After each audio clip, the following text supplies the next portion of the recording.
Hey, welcome to Freedom Speech and You. Well, I guess it would help if I turned the camera on, wouldn't it? Wouldn't that help?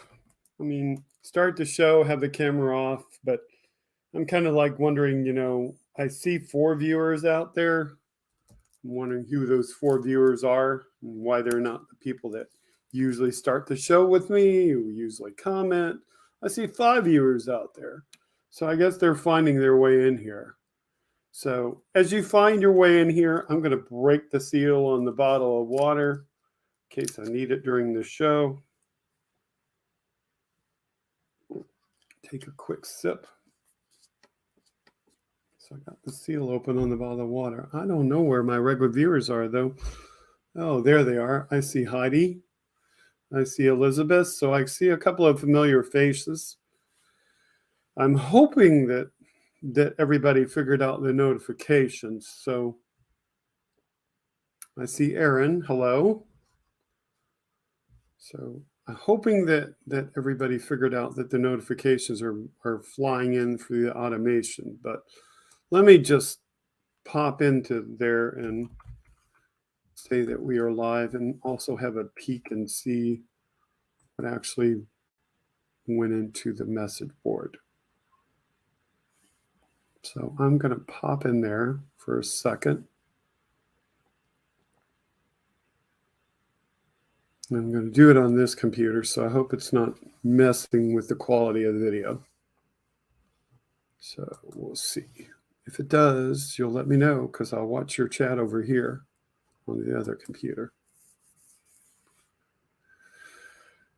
Okay, it started in. I did all that.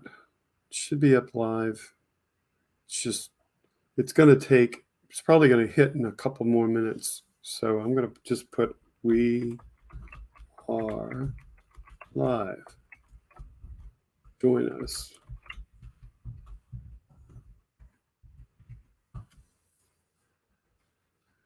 Okay. All right. So we're live.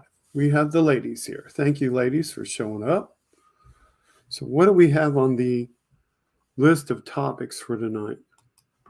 We'll start with something light so that we don't get into too much in-depth discussion. I had a couple of those things that were light.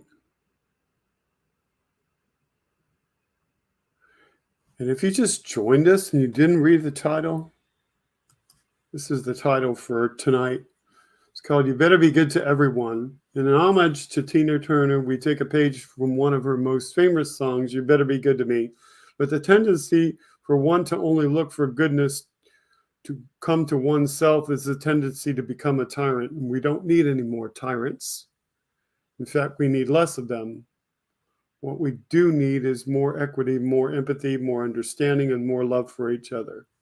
So that's the reason for tonight's title of the show. Good evening, Elizabeth. There's a lot of wildness. There are crazy people who really like Trump, and they do crazy things like this.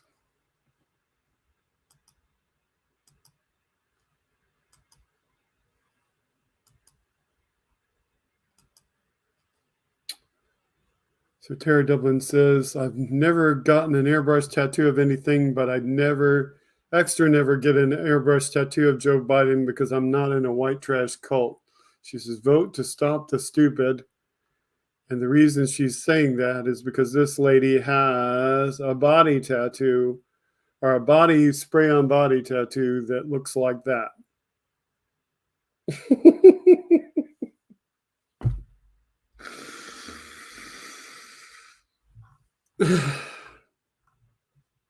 Just too much. Too much.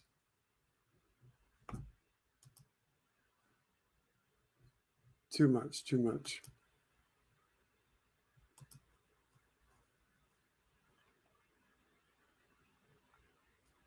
I'll mention this later when the show winds down, but again, we are starting with the soft topics to start out the show. So It is a birthday for a famous person today. So happy 79th birthday to Gladys Knight. Happy birthday, Gladys Knight. You cannot unsee that now. Yeah, I know.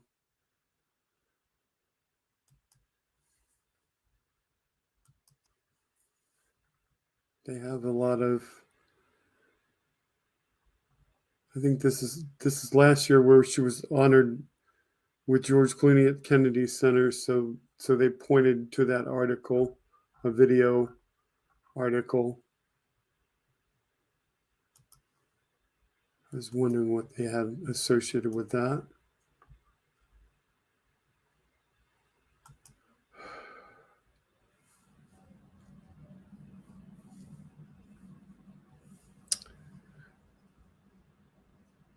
They talk about on the Republican side, so we'll get into a stronger topic. They talk about on the Republican side that China is so powerful and they're going to wipe us out with all of their technology and this and that and whatever else. And, you know, they try to act like that everything being designed here and made there is such a big deal. And in a way it is. But there is also things that they really haven't done that we can do. And so, you know, one of those things is we make aircraft here. We have for many years. But China's finally got their first domestically made passenger plane, and it just took its first flight. It's called the C919. So it did it. It flied on Sunday, and they think they're going to compete with Boeing and Airbus. Built by the Commercial Aviation Corp of China, carried 130 passengers on the flight.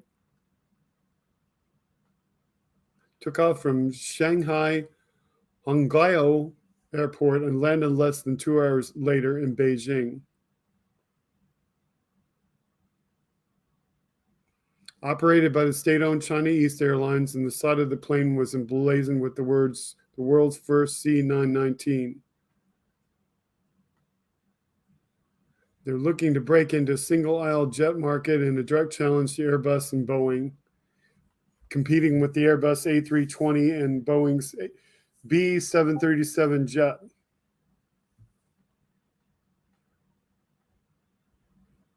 Okay, it looks like my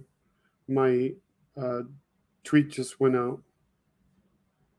So, or my automatic posting. And if that's the newest one.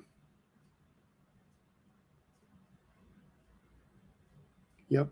Okay, so it just went out as I expected. It takes about 15 minutes for that to go out. But at least it will remind people that we're live. Okay.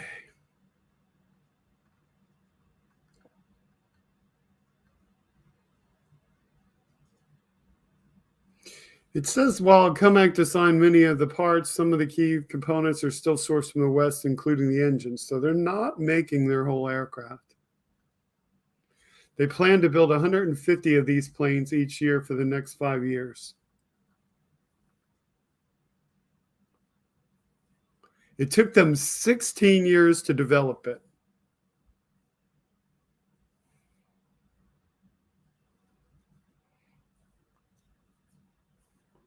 They only put 130 people on it, but it's designed to carry 158 to 168.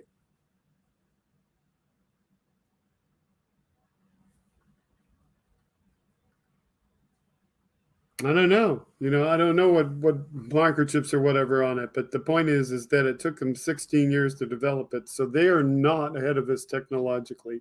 They can they can make things that we give them the designs for, but as far as leading the world in technology, they're not.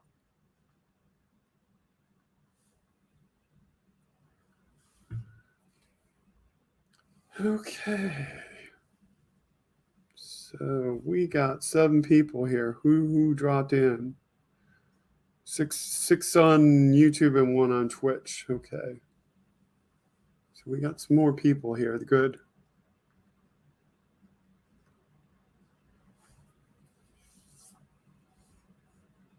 Gonna throw in a quick one.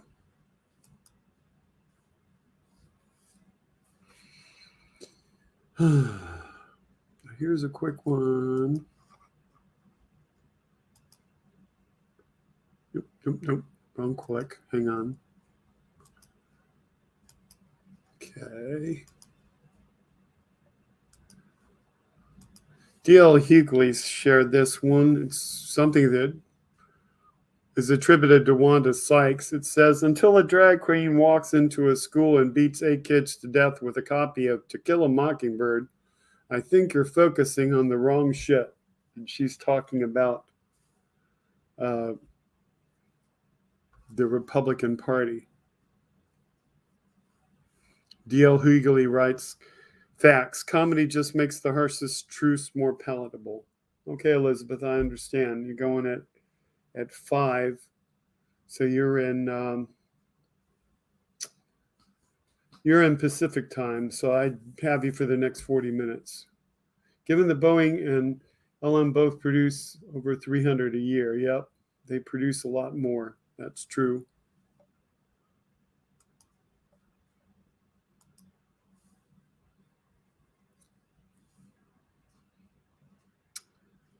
Okay, so last night, NBC had this YouTube video on MSNBC, and I will wait for the ad to stop playing.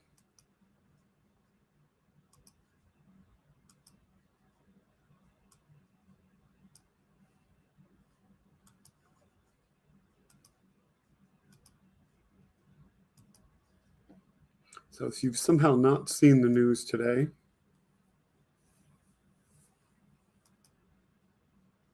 this was on the news last night. This is the latest on the debt ceiling that they reached a deal.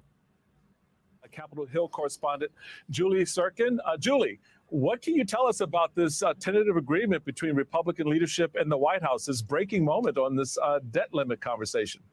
Yeah, it's one we've been waiting for all day, all week, if not for the last several weeks. But we are told just in the last few minutes that the White House and Republican negotiators did reach a deal in principle, an agreement in principle. And I say that carefully because remember, Republicans want a chance to sell their members, which we are told they're going to do in under an hour at 9:30 tonight. An all-member call will be held where Republican leadership will start to begin to see how many members they can get on board for this agreement, if they can sell it to enough of their membership to then support it at the end, which we expect they will, according to Republicans. So look, all of this right now comes down to what's actually in this deal, of course. We don't have the exact contours figured out, but the fact that this agreement was struck, we're told, during that phone conversation between the president and between the speaker that happened earlier in the evening is significant.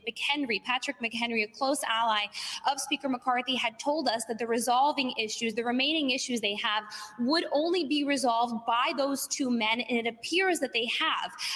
Some of the biggest sticking points we've been talking about concern spending cuts to domestic spending, right? That is what Republicans want. They want it in the shape of work requirements, of permitting reform, other areas that they believe they can get that done. We don't know the exact outlines of that deal, and it remains to be seen how Democrats feel about it, which I'm told not as of this moment, they do not have a call scheduled to go down the contours of the agreement, but we will see what we get in just the next few moments as they have this phone call, of course.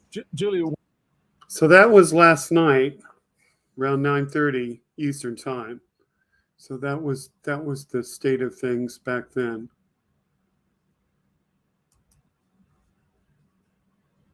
And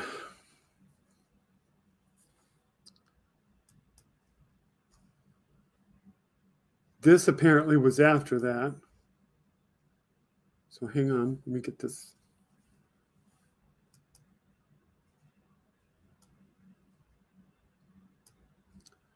So this was video later in the, like, you know, the morning.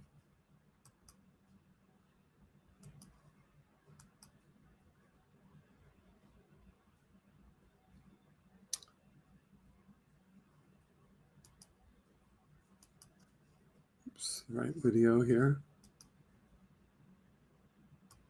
Well, after months of tense negotiations, it appears that President Joe Biden and Republican House Speaker Kevin McCarthy have made a deal to raise the nation's debt ceiling.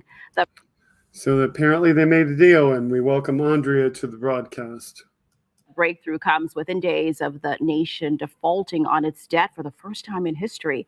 It appears that both sides compromised. Biden gets the debt ceiling raised for 2 years, and Republicans cap some government spending. A huge announcement from the House Speaker this holiday weekend from Capitol Hill, where lawmakers were pressed with the looming June 5th deadline to prevent a government default. After weeks of negotiations, we have come to an agreement in principle. In principle. You see that guy on his side, on his right, which is our left. That guy on his right, our left, does not look very happy. And that was the guy who said, "We won't make a deal," blah, blah, blah. You know, I don't know his name, but he was not really probably liking this deal, but nevertheless, he's there. It's not exactly a done deal, but the White House and House Republicans have reached a compromise on the U.S. debt limit, raising the debt ceiling for 2 years and capping spending. McCarthy saying he and President Biden sealed the discussions during a phone call today. The next step? Each side must now convince allies in both chambers of Congress to sign off on the agreement. Democrats control the Senate, Republicans the House. Both sides must agree to the terms of the deal before June 5th. That's when the Treasury Secretary warns the U.S. could default in paying its bills.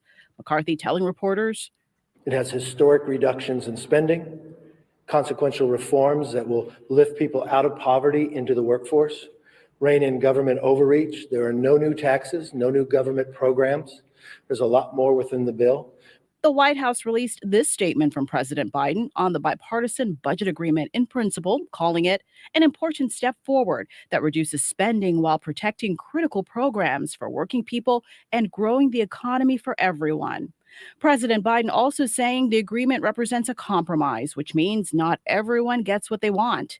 That's a responsibility of governing. Congress has acted on the debt limit about 78 times in the last 60 years. In 2011, lawmakers struck a deal just 2 days before the deadline. President Biden also saying tonight an agreement, although in principle right now, prevents what could have been a catastrophic default and would have led to an economic recession, retirement accounts devastated, and millions of jobs lost. McCarthy said that he'll soon brief his members on the terms of the tentative deal. He'll also check in again with the president. That'll happen tomorrow ahead of the big vote scheduled for Wednesday. Okay, so that was from KTLA. So that was their report on what happened. So, you know, there we have, you know, the idea of the deal and that it's good for 2 years. And, you know, that should keep us going and keep people from having any major headaches, but obviously nothing really wonderful, you know, nothing new. I just wonder how many of the 200 Republicans even know what the bill says. They probably don't.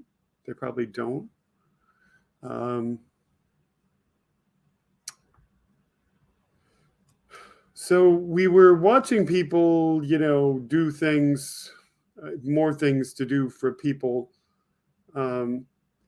And so we have this story of a Trump supporter who bought some of his merchandise thinking that it was worth something, specifically worth real dollars.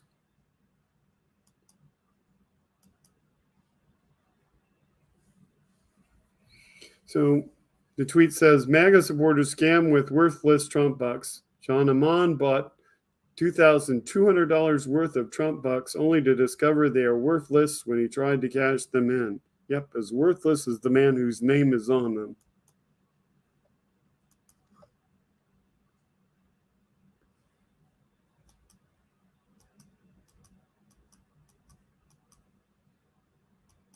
So let's just delve into that story. Sorry, you have to see his face. Scammers are pushing Trump bucks online, which display pictures of 45 and promise MAGA supporters big profits.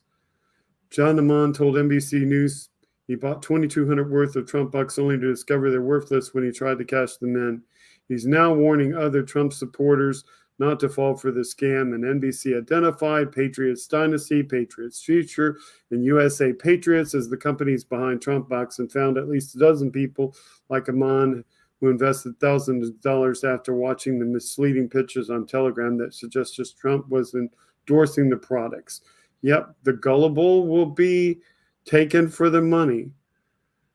So then he tweets, if you purchase, you got scammed. And he lists the items, and it says they have no monetary values. They're commemorative only. So, yep, dude got scammed. We have another article on here, too. Jan 6 rioters raised thousands in donations. Prosecutors want to take it away.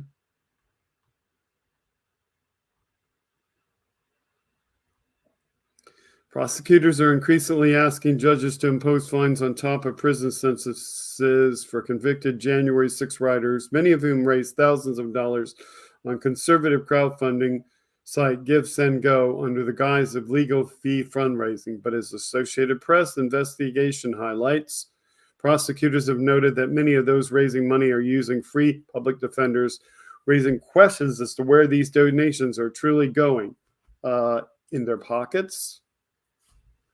As an example of this predicament, according to the Associated Press, a Virginia man whose sentencing is scheduled next month,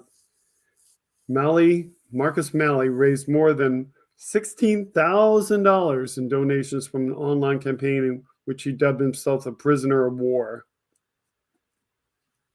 Since he had a public defender and owed no legal fees, prosecutors have requested at least $16,000 fine be tacked on his punishment. He should not be able to use his own monetary notoriety gained in the commission of crimes to capitalize on his participation in the Capitol breach in this way, wrote a prosecutor in the court records.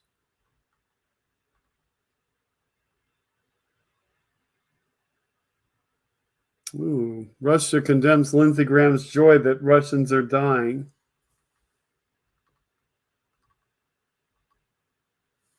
Russia condemned remarks made by Senator Lindsey Graham during a trip to Ukraine, with one official saying the U.S. held no greater shame for a country than having such senators. Graham spoke to Ukrainian President Zelensky, where in an edited video clip from the country, he said the money from the U.S. had given the nation was the best money we've ever spent. And in one point in the clip, Zelensky told Graham of the country, now we are free and the Russians are dying. Graham said the senator was roundly criticized by Russian officials. The old fool Senator Lindsey Graham said the United States has never spent money so successfully as on the murder of Russians, said Russian Security Council Deputy Chairman Dmitry Medvedev. He shouldn't have done that, he said. So they're not happy with Lindsey Graham. Well, we're not really happy with Lindsey Graham either. Dude, walks both sides of the line. Okay, so there's a lot more articles than that, but we got 3 articles out of that just for the one about Trump. That's good. Very good.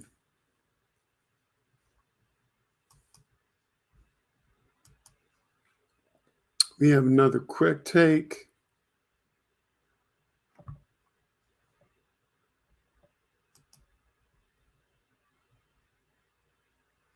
This is just something I want to comment on by this Fox News commentator, because they are clueless.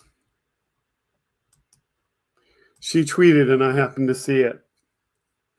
Tony Lauren, at a baseball game, the only person drinking a Bud Light has purple hair. We are winning.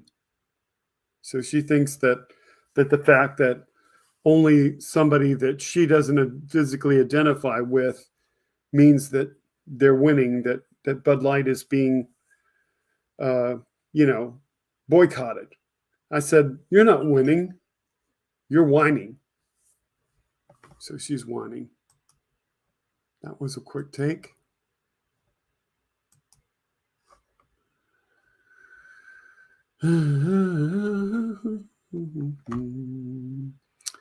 We have Barbara Streisand on book banning.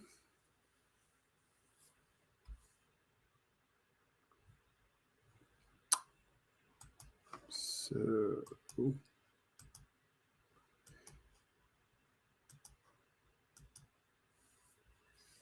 Barbara Streisand says, the list of books the right-wing GOP is banning is ridiculous. They're afraid of any ideas not part of their narrow orthodox ideology.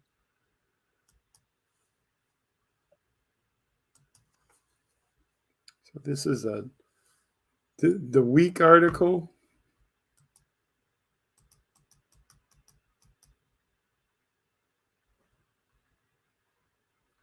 Several states are banning books and criminalizing the teaching of controversial topics, what's become verboten.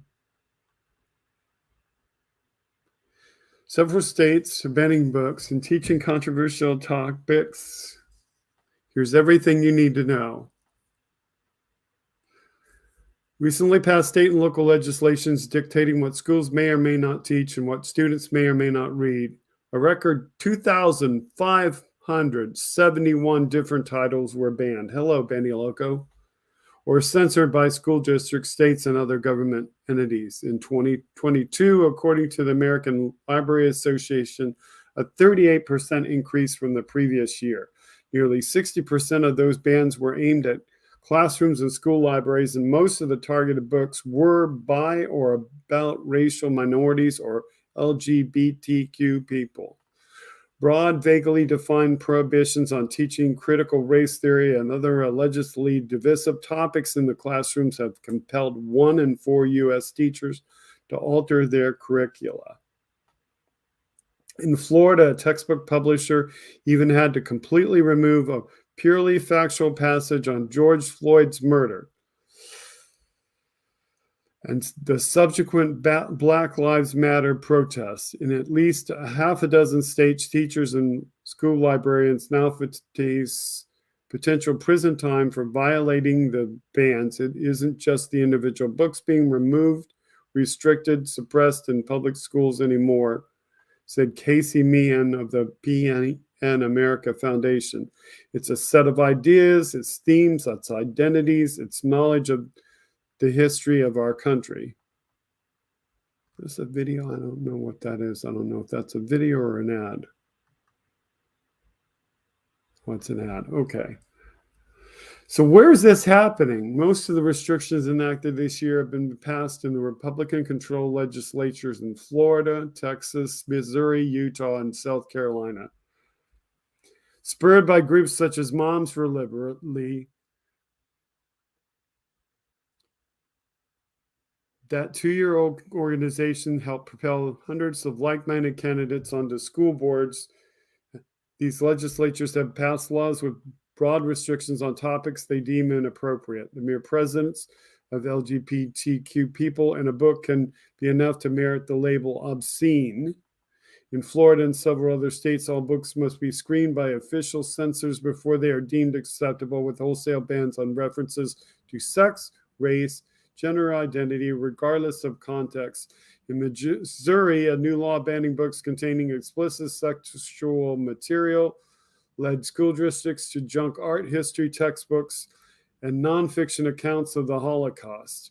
In Texas, which had more book bannings than any other state last year, a bill currently under consideration would ban textbooks that portray U.S. history in anything but a positive light. In Florida, new laws pushed by Governor Ron DeSantis have tied educators in knots and emptied some school library shelves. So what did the law say? In Florida, the law requires every book in the school's possession to be posted on an online database and vetted by media specialists to ensure it's free of pornography. Guideline urges schools to err on the side of caution. 2 large school districts containing Bradenton and Jacksonville, administrators order the removal or concealment of tens of thousands of books in their school. Tens of thousands of books. Students return from their winter break to find bookshelves empty or covered with paper. Florida's parental rights and education law bans discussions of sexual orientation or gender identity from kindergarten or 3rd grade, while its Stop Woke Act outlaws books that could lead any student to feel race or sex-related guilt, anguish, or other forms of physiological distress. For goodness sake, going to school is enough guilt, anguish, and physiological distress. Let alone worrying about what's in a book.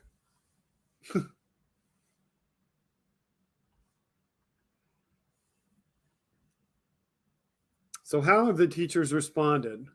Florida teachers are scared to death to tell students anything about racial history, said Charles White. To pass muster, one textbook publisher even eliminated any mention of race in telling the story of Rosa Parks refusing to change her seat on the public bus. How do you tell that story without relating to her race and the circumstances that caused her to have to sit at the back of the bus and how she wanted to sit with everyone else at the front of the bus and not be regaled to the back of the bus? How do you tell that story? DeSantis insists it's a nasty hoax that state laws require broad book bans and that he's simply fighting woke leftists who are trying to pollute and sexualize our children. Psychological distress, says Elizabeth with question marks, like having your physiology cut in half in the classroom. Face, fuchsia, tongue out. What's the impact of these laws? They made teachers paranoid and deeply fearful about losing their licenses and being charged with crimes. In some states, tip lines now exist for reporting teachers who discuss inappropriate topics. Arizona now requires parental approval before teachers can include books containing any references to sex. Some educators, such as in Stuart, Florida, middle school science teacher Arian Deneen, say the rules are forcing teachers to consider leaving the profession. She said, it feels like you can be reported by anyone at any time. It feels very much like 1984 or the McCarthy era. Yes, it does. Not to mention the fact that by taking out all references to sex, we're going to have more young women under the legal age having babies because they're not going to be educated at all on birth control or anything that would stop them from having babies.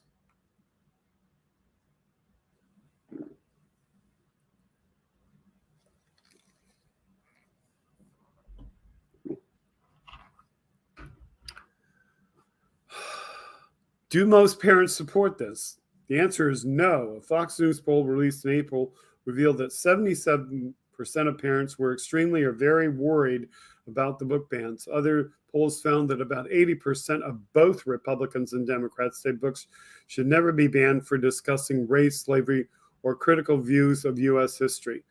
Democratic pollster Guy Monod said it. Majority of parents say they are uncomfortable with some of this gender transitional treatment kids are getting. And I don't know how I feel about pronouns, but I do not want them banning books. Hey, WW.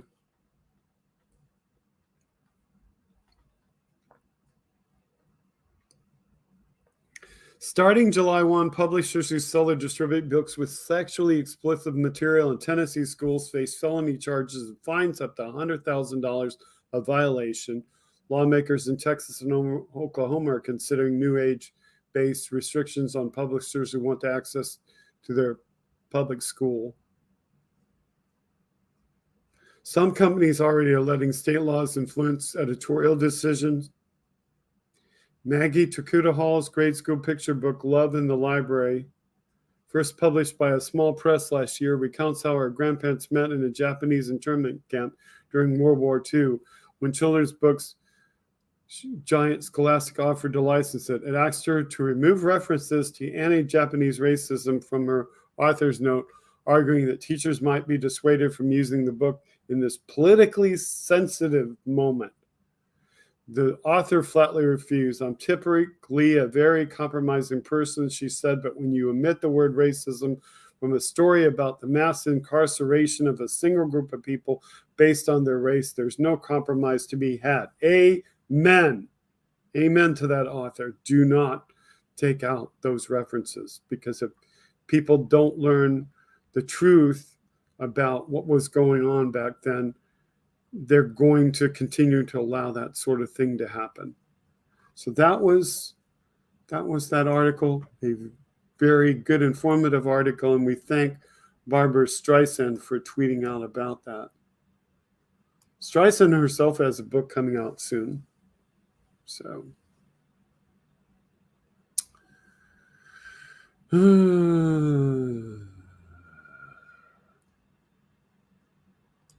got a couple of things here. Some of you may already know this. I just want to let you know that not everything comes from things that I read on Twitter. I am really trying, as of last week, to source from other places, including but not exclusive to Twitter. Did I do that? Yes, that is what I want to do. So this is, and I don't know, can I make that bigger? I hope I can.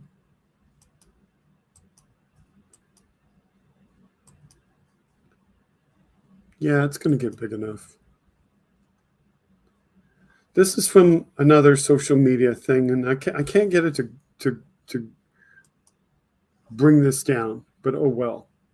So probably Paul wrote, the Nixon campaign in 1968, and looks like he's quoting something. And the Nixon White House after that had two enemies, the anti-war left and black people. You understand what I'm saying? We knew we couldn't make it illegal to be either against the war or black, but by getting the public to associate the hippies with marijuana and blacks with heroin, and then criminalizing both heavily, we could disrupt those communities. We could arrest their leaders, raid their homes, break up their meetings, and vilify them night after night on the evening news. Did we know we were lying about the drugs? Of course we did. And this is a quote by John Ehrlichman, senior aide to President Richard Nixon and co-conspirator, in the Watergate scandal. So that's the quote, okay? Now there's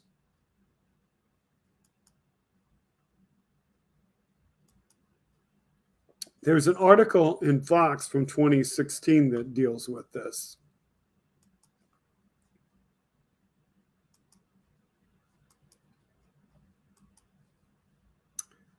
But, you know, I know that many of you who are my regular viewers, you probably already know that you know, the Republican Party has been along this path. But first-time viewers, people that might be watching this that are not commenting, we want you to know this drug war started back with Nixon, at least, okay?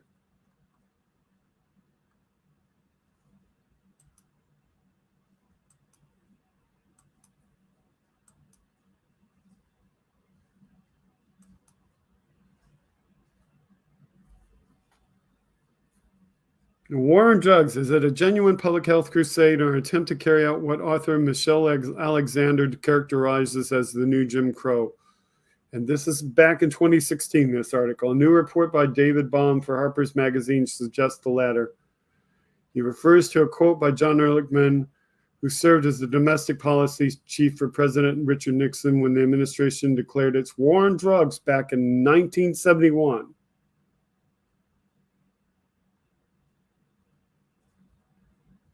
According to Baum, Ehrlichman said in 1994, so that's where that other quote is from, that the drug war was a ploy to undermine Nixon's political opposition, meaning black people and critics of the Vietnam War. And this is how Bond framed it. He said, at the time I was writing a book about the politics of drug prohibition, I started to ask Ehrlichman a series of earnest, wonky questions that he impatiently waved away. You want to know what this was really about? He asked with the bluntness of a man who, after public disgrace and stretch in federal prison, had little left to protect. And then he goes into that quote that I read earlier.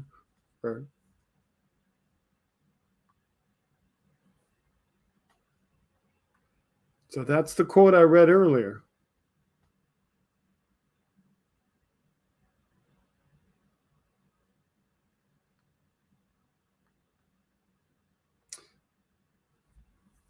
So the article continues, the incredibly blunt, shocking response with one with troubling implications for the 45-year-old war on drugs. It's possible Ehrlichman wasn't being honest, given that he reportedly felt bitter and betrayed by Nixon after he spent time in prison over the Watergate scandal, although it's more likely he is being honest. Nixon also very much despised drugs, which likely played a role in his policies beyond political goals, and his drug czar, Jeremy Jaffe, strongly pushed for treating drugs as a health issue, not solely a criminal matter, as Ehrlichman suggested. The article continues, though, but the claim of racial prejudice is not implausible. Although Black Americans aren't more likely to sell or use drugs, they're much more likely to be arrested for them. This is 100% true. White Americans can do drugs and, they'll get a fine, a short stay in prison, a slap on the wrist, and they'll be back out doing their jobs. But many Black Americans, many people of color have been arrested and incarcerated for years. So, and this is proved by a 2012 report from the U.S. Sentencing Commission. Drug-related arrests per 100,000 residents of each race. You see there's 332 for the Caucasian community and 879 for the people of color.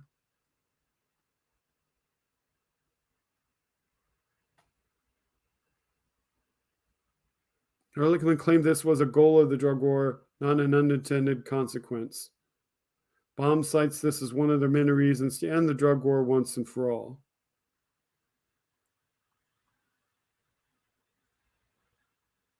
And the Vox article gets in the fact that painkillers now kill more Americans than any illegal drug. So they have a video about that. That's true.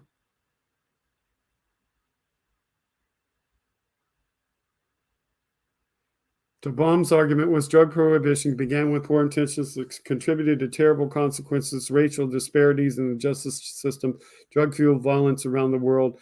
It's failed to significantly curtail drug abuse and trafficking, so we should try a new approach to legalize and regulate drugs. But in doing this, Baum glosses over a few options. Even if it's true that the drug war was launched on faulty reasons, that doesn't mean it hasn't led to some benefits, and even with those benefits, aren't worth the cost of the current model of prohibition. There are alternatives to pulling back drug prohibition besides legalization. So the article writer says, as I've written before, the drug war does likely prevent some drug use. One study by John Calkins, a drug expert at Carnegie Mellon University, suggests that prohibition multiplies the price of hard drugs like cocaine by as much as 10 times, and illicit drugs obviously aren't available through easy means. One can't just walk into CVS and buy heroin, so the drug war is likely stopping some drug use.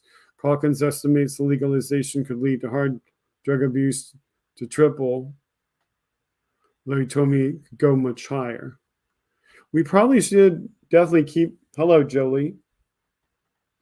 We probably should definitely keep the hard drugs out of the hands of people, but it should be a lot easier to get marijuana, especially for the people that need it to fight their pain.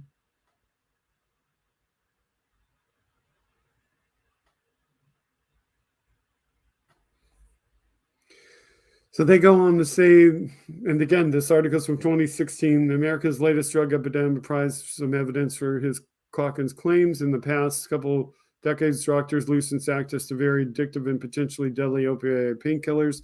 Painkiller abuse exploded, leading not to just more overdose death, but to people trying other opioids such as heroin and overdosing on those as well. So more access led to more abuse and deaths.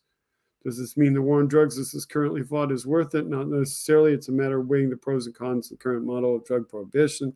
So maybe the drug war reduces drug use, but it also enables and reinforces the justice system's biases against minority Americans, and it perpetuates a black market for drugs that fuels violence in the U.S. and around the world, particularly in Mexico.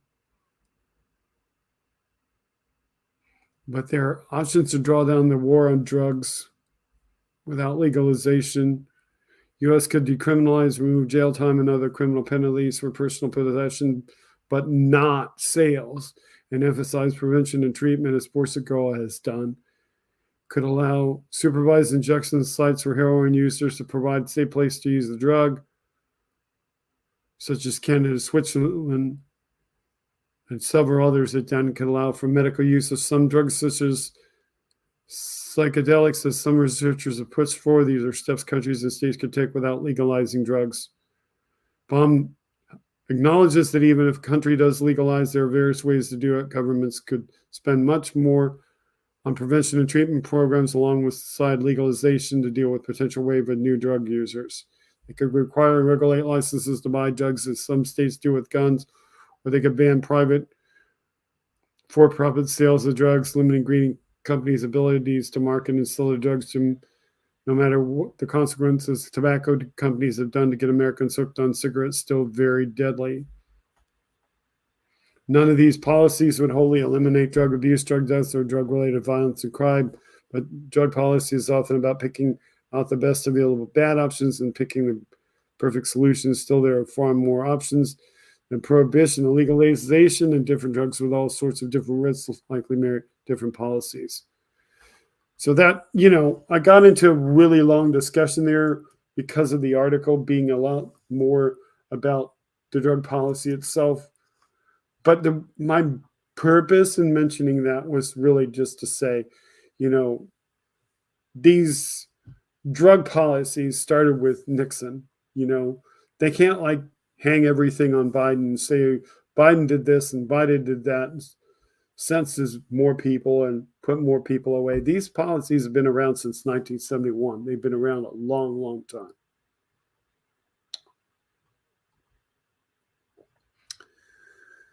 Okay.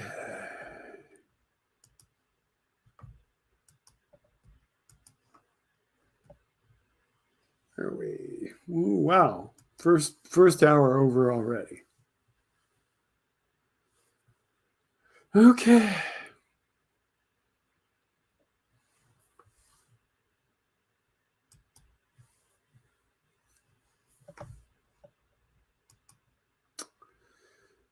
Most of you, if not all of you watching tonight, are watching because you know me from Hal Sparks or you're my friend. In which case, some of you know about Carl Alessi. And Carl, where is the thing? Carl wrote this film that's called Searching for Skylab. We mentioned that 2 weeks ago on this show because we were off last week. Thank you for letting me be off last week to enjoy the rocket launch.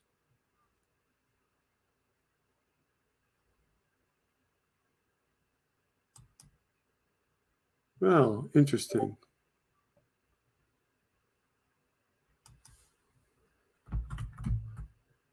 There was a video. Maybe I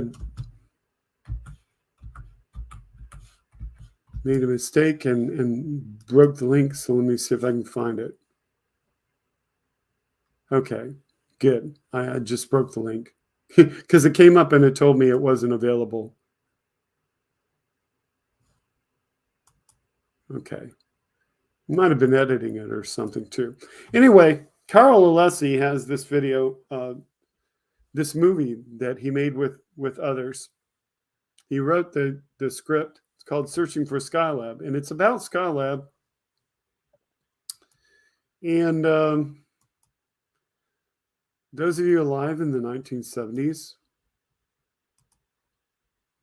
or those of you who have a big fascination with all things space, you may know what Skylab was. We mentioned it 2 weeks ago, as I said. It was the very first space station. And if somehow you weren't here last week, I'll quickly go over it. Basically, Skylab was made from recycled, unused Apollo era hardware.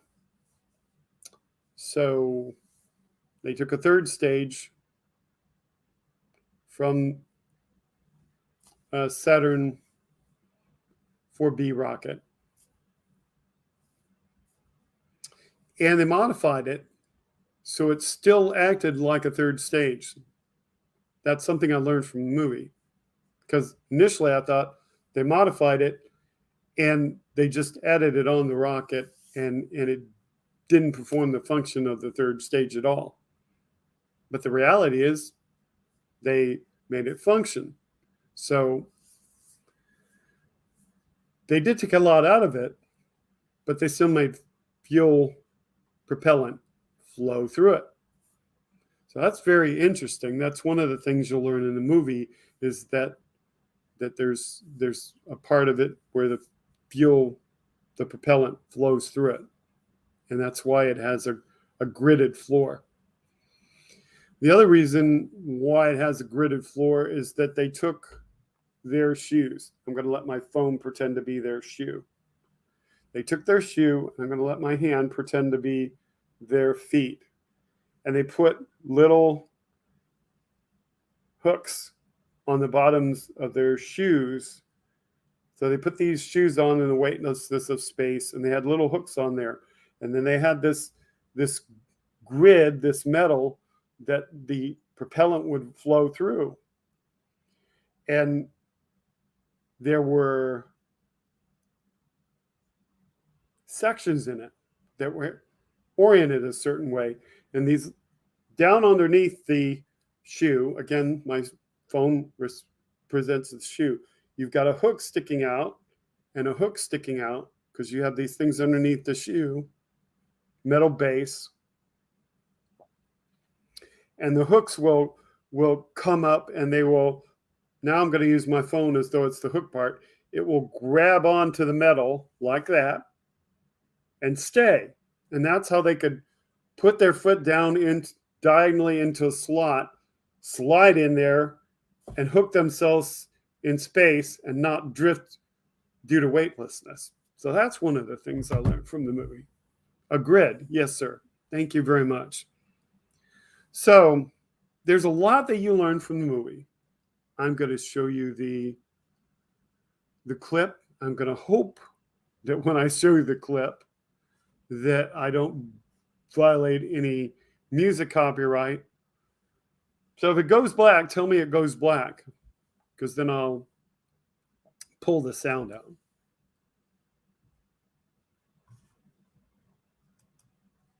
If you thought landing on the moon was great, wait till you hear about what we did on Skylab. We watched the launch from the roof of the Manned Space Operations Building. Skylab has cleared the tower. Looked like a perfect launch thrust. That are now maneuvering to its proper flight path attitude. Something bad was going.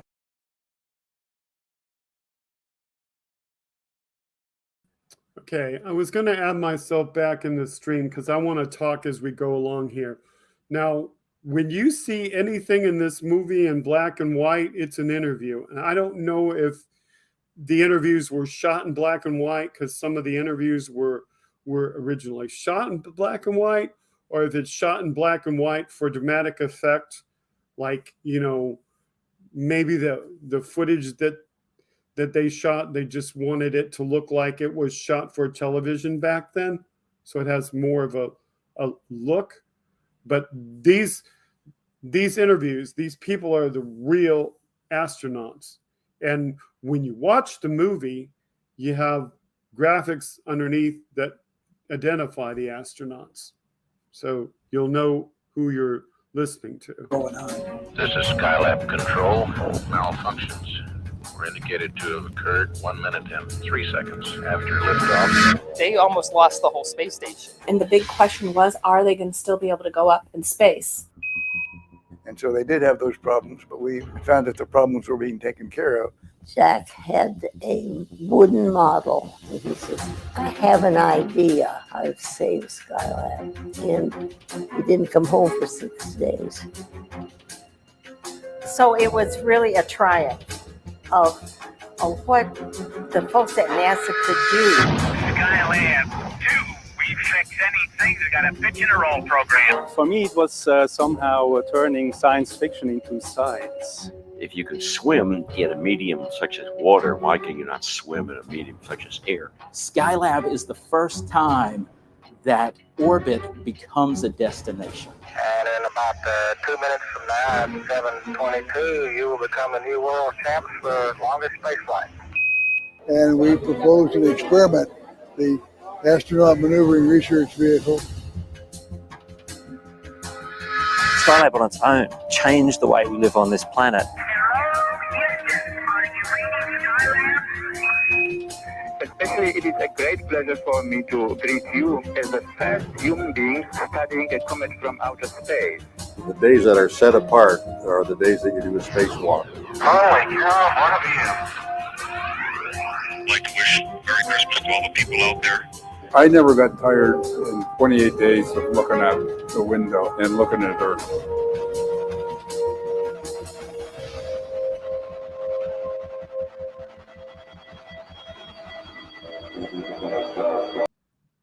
Okay, so I'm going to stop that real quick, and I'm going to bring it back. I was trying to pause it as it was going by.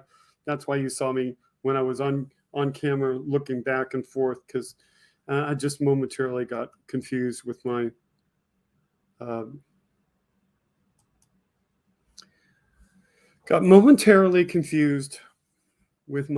mice and clicked the wrong one. So let me add it back into the stream. And if I had, the wherewithal to have documented each one of these people as I wrote it down, or if I could show you the actual movie and clip it and put it together myself, take out clips, I could bring in the astronauts' names. But suffice to say, and I'm going to turn the sound off this time as I run through it so that I can talk over it. So suffice to say, and forgive me for not knowing all their names, this gentleman is one of the original astronauts. So he's telling you his real life story. This gentleman is one of the original astronauts. That is original footage of the rocket going into space. Presumably that was the Skylab 1 mission. And let me stop it there for a moment. Skylab was basically the first mission. The first mission puts the actual lab as it resides within the third stage of the rocket into space. So it launches that lab into space. As that launches into space, and as it goes in through its process of leaving Earth's orbit, the crew that is supposed to launch within the next few days, that's supposed to go up there immediately, is all excited. But then they receive a call as they have left watching the rocket go up. They receive a call that says, something's wrong. Something is terribly wrong because the instruments are reading the wrong things. And they're like, uh-oh, are we going to get to go on this mission at all? Because as the documentary describes, Skylab was basically the brainchild of this one gentleman. I mean, certainly there were many, many people that worked on it. But he was the one who came up with the idea. He said, we need to do something. We need to make this lab happen. We need to use some of this mission hardware while we still have this hardware before the Apollo program ends.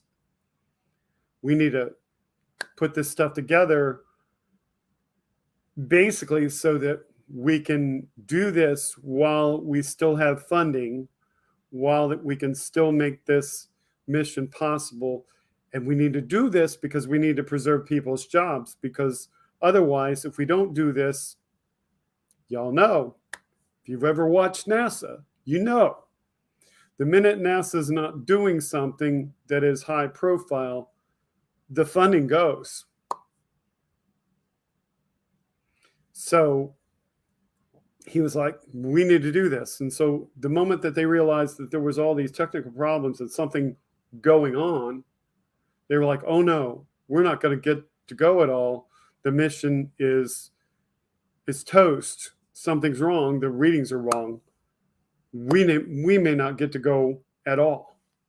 So let me go back to the video.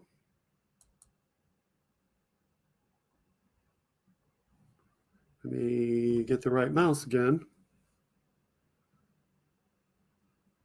So, you know, if we were listening to the audio at that moment when we were seeing that previous picture, and I'll bring myself back up again, we would have heard them describing that there was an anomaly. Because at that point in the film, you're looking at the actual footage, they're describing the anomaly, they're talking about it. The astronauts are like going, what do we do? What's going to happen? Are we going to go? We're not going to go. And immediately NASA goes, well, we had an anomaly. We can't use the space station when it gets out there in space. Something's wrong. The readings are wrong. It's coming up wrong. And you guys can't go up there. You can't launch. So I think they were supposed to launch the next day. And the film will, you know, document all that. They were either launching the next day or they were launching within a short matter of days, less than a week. Now, I'll go back to the video. The video also has people that are modern day. So this lady is a historian on Skylab, and she talks about it to some degree. I believe that lady is also a historian on Skylab, but she could also be a member of the family. So please don't hold me to it. This is actual control room footage, and if I'm not mistaken, the man in the yellow shirt is Story Musgrave. If I'm mistaken, it's not, but I'm pretty sure I'm right. So he's an astronaut. This gentleman is one of the astronauts from one of the missions. And they were talking about, you know, what to do about it. This lady is the wife of the man who came up with the solution to fix the problem. And the little model behind her is a model that's meant to represent her husband, and the parasol in its folded form that he came up with, because he came up with this idea to fold up a parasol, an umbrella of sorts, and make it small enough to go through an airlock in the side of the spacecraft, the Skylab, that was designed for camera use, I believe it was. So she's describing how he came up with that idea. It goes by really, really fast. So let me see if I can stop on it. That's his parasol. It goes by super fast, but that's his parasol. And if I could stop on it, which I cannot, you would see that, you know, just like one side of my phone is dark and the other side is red. If this were the shiny side, the foil side, and if this were the cloth side, the smooth side, it would be like the parasol. We would fold the parasol up and the parasol would come out, and the lack of heat shield on the Skylab would be like the lack of hair on my head, and you would put the parasol over there to shade the Skylab from the sun, like you would put something over your head, a hat over your head to shade your bald head from the sun. And so that's what that was, what he came up with. And then, so they go into depth about how the thing was constructed. I believe this lady also is one of the wives. So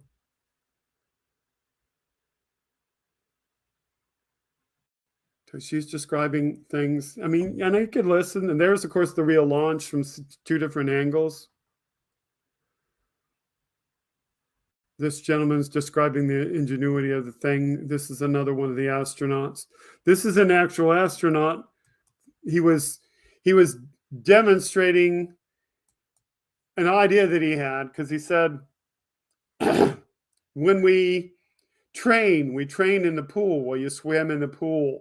So he thought, why couldn't you just swim in the waves of air, because you're in the weightlessness of space? So he tried it to see what it was like. This gentleman is describing what it was like, and I'm going to stop it here if I get my hand on the mouse. So now, let's see if I can get my mouse. You see my mouse is over this. That's the parasol when it was folded out. And the other things, many other things you will see in the movie, but you'll see, like, you know, how they had to work to get the parasol to come out. That parasol had been folded, and so it took a while to get the parasol to unfold, because it was kind of like sticking together at the seams. So you can see how it's not clean and uniform. It was like, okay, we got it out. We covered the area that we needed to cover. They described how hard it was. Let me bring my camera back up. They described how hard it was to try to reach for and grab something, to grab onto something. And you can't see it, but there's supposed to be, and if you recall from 2 weeks ago, there are supposed to be 2 of these solar panels back here on this dark section of the Skylab. Okay? There's supposed to be 2 of these panels. There was a panel that was on this side that didn't deploy correctly, that was partially in the way, and it had to be moved, because I think it was wrapping off in the direction of where this parasol had to go. So they had to figure out how to move that, and they had to figure out how, between the 2 astronauts and their spacewalk, they had to figure out how to reach out and grab it while they're working against the physics of space, because one of them is holding on to the spacecraft. He's kind of holding the other guy by his shoes, his feet. He's holding on to the grabbing device and trying to grab at the thing that they're trying to move out of the way. And it was that complicated, because they're trying to grab it and it's moving away as the inertia is making it move away. It was like, and they were talking to each other, and they were, you could tell that they were like not on open channel, because they were like, you know, being very open with each other about it. So yeah, I mean, the movie is just awesome. The movie, how much more do I have of this trailer? See what else I can talk about. This gentleman, I'm going to look his name up so I get it right. I should look up all their names, but we mentioned their names last week.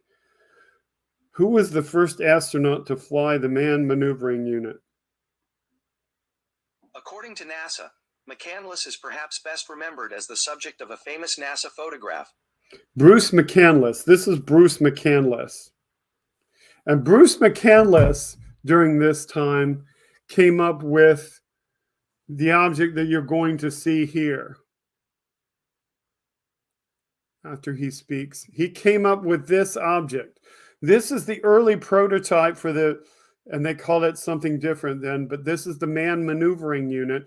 And they demonstrated this prototype inside of Skylab, how to maneuver an astronaut freely without a tether in space in the weightlessness. And I don't believe they show it in this preview,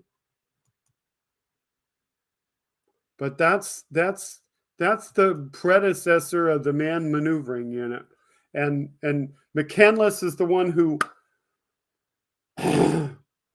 McCandless is the one who was on the backup crew for Skylab, and the movie documents how one of the crews had a propellant leak with their ship, and they almost needed the backup crew to get on board another rocket and come save them.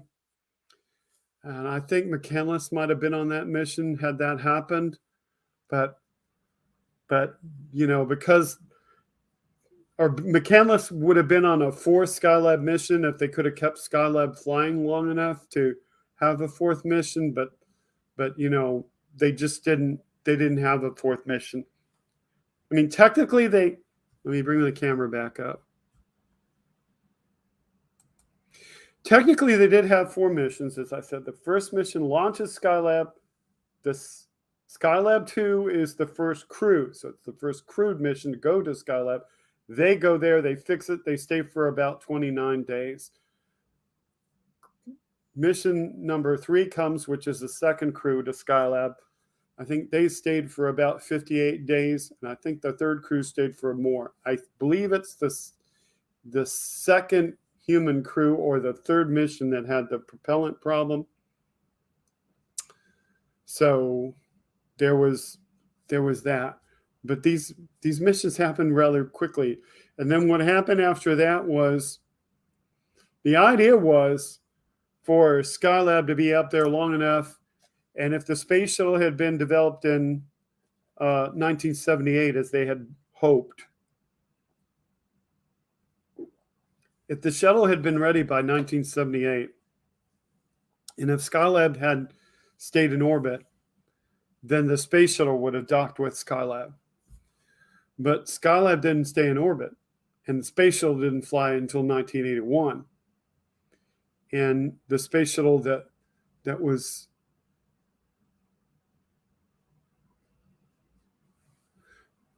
space shuttle didn't fly until 81, and space shuttle that flew in 81, the Columbia really didn't have the docking adapter. So, you know, it wasn't even ready for like docking or whatever. They just didn't get things quickly as they wanted. I don't know.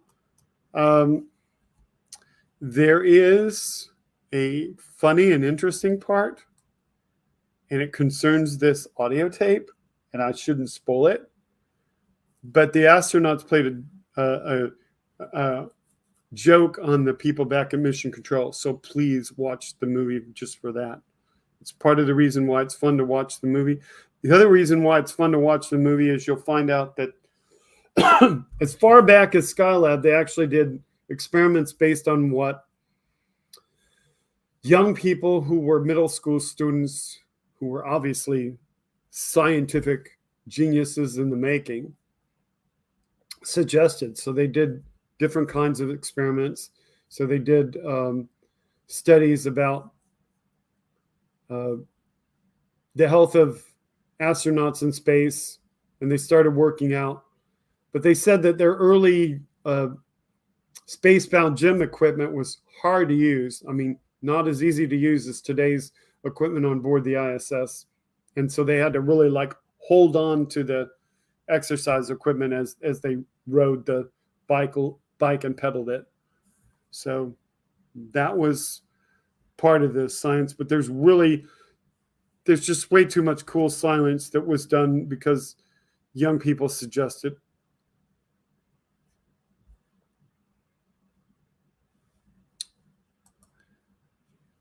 I need to drag it back. Hang on.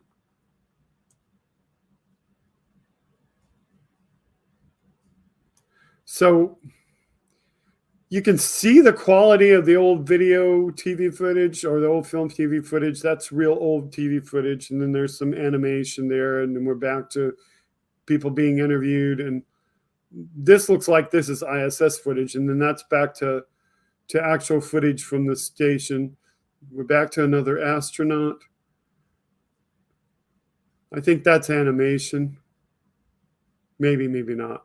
Because, yeah, that has real stuff. But, you know, there's just so much into it. It's definitely not a boring movie. It is definitely worth the $4.99 that it costs you to view it. You do have to become a member of Vimeo if you're not already a member of Vimeo to do it.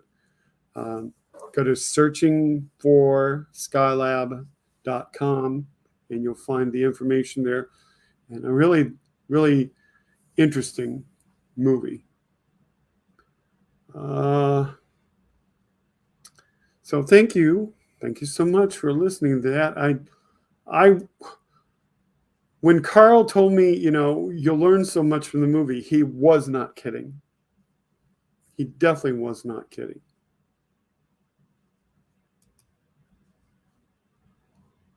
Okay, so let me get this. I'm gonna do a quick one. Where are we? Oh, an hour and a half into the show. It goes by when you talk about something you really like to talk about. Just goes right by.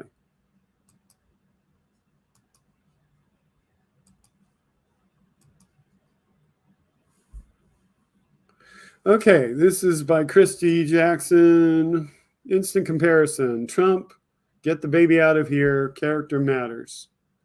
So we'll give you the bad news first. We'll show you Trump and his response. Ripped us absolutely to shreds. Actually, I was only kidding. You can get the baby out of here. That's all right. Don't worry. I think she really believed me that I love having a baby crying while I'm speaking. That's okay. People don't understand. That's okay. So he's whining and crying about a baby crying at his speech. Now, let's see the difference. Biden says, that's okay. She's allowed to do anything you want. Kids rule in my house. And much more in this video. When I was in school, that's okay. Look, she's allowed to do anything you want. Kids rule in my house, okay? What's the matter? What's the matter? I don't blame you. I'm bored with me too. Yeah. What are you doing?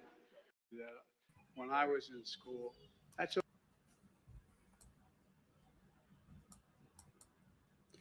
So he's relating about how when he was in school, and welcome, Jim, to the broadcast. And you know, I'm happy to see that you are an early supporter of Carl's documentary and you've already got it downloaded. That's awesome.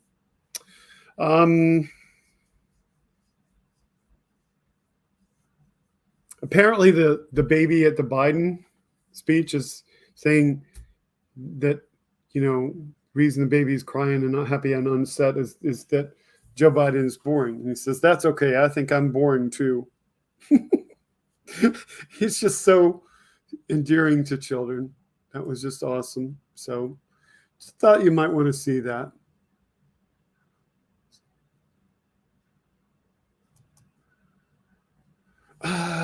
We did want to talk about headlines.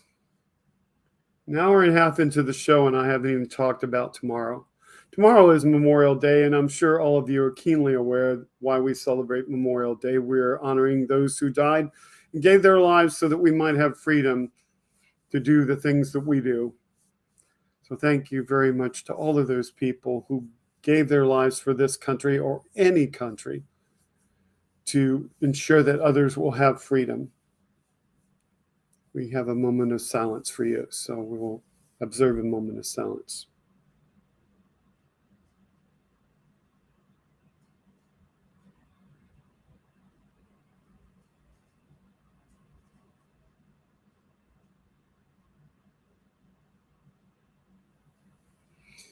Okay. We lost Tina Turner this week.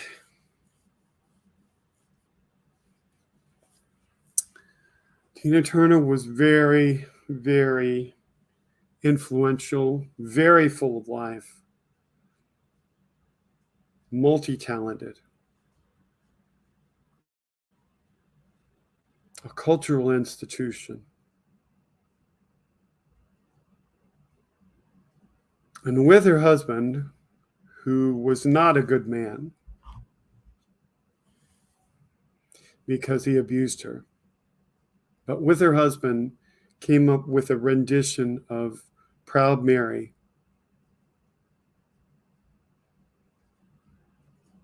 which had a guitar riff in it, which a contemporary of mine was playing one day when I was participating in a youth choir, and he was just amusing himself playing the guitar riff from Proud Mary. And my contemporary, and that song and that guitar riff is the reason why I learned to play guitar.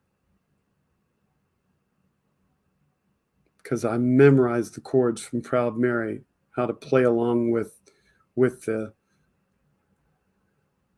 portion of the song that repeats itself. And if I could show you the video, I could show you the classic video, which I can't, because I'm sure that'll be a copyright violation.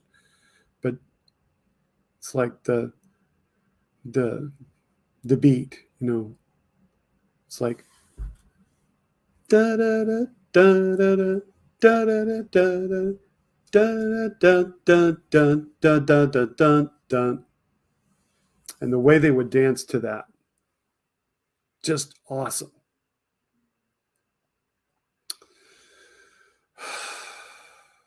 What's love got to do with it?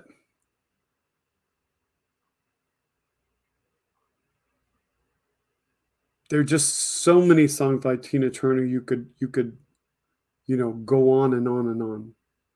Watusi, is that the dance they're dancing? Probably. You probably know better than I do, WW. You would know because you are a music teacher. You would know everything of that sort. Just awesome. The other things that she did,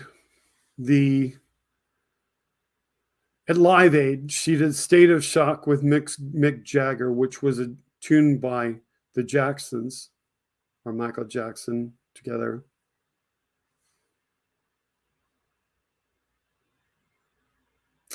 Or with Bryan Adams, It's Only Love. You know the songs. If you don't know the songs, go to YouTube, look them up. Just incredible.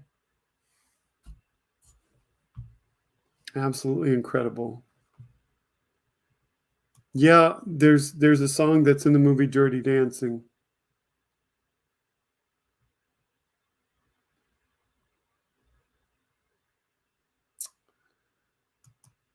Okay.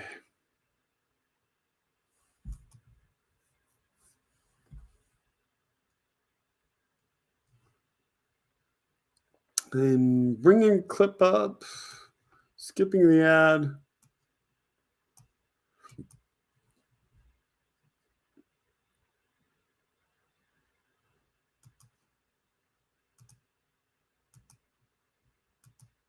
Going to the next topic.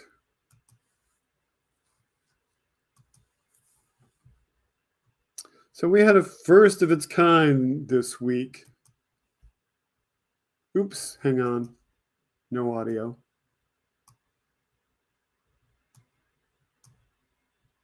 The 2023 class of cadets at West Point received a historic send-off today. Vice President Kamala Harris became the first woman to deliver a commencement speech at the military academy. She thanked the roughly 950 graduates for their noble sacrifice. You are true leaders of character. And so now, class of 2023, as your vice president, it is my profound honor to congratulate you on this tremendous accomplishment. And all of today's graduating cadets will now be commissioned as second lieutenants in the Army. Okay, that's the quick clip. Now I want to know, do you want to see like the whole speech because you didn't see it? So chat me up in the chat and let's just see, how much you want to see.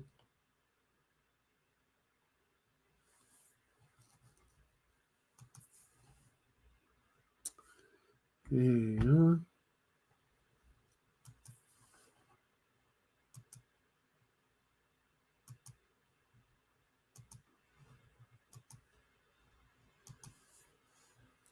Ladies and gentlemen, please rise for the entrance of the official party.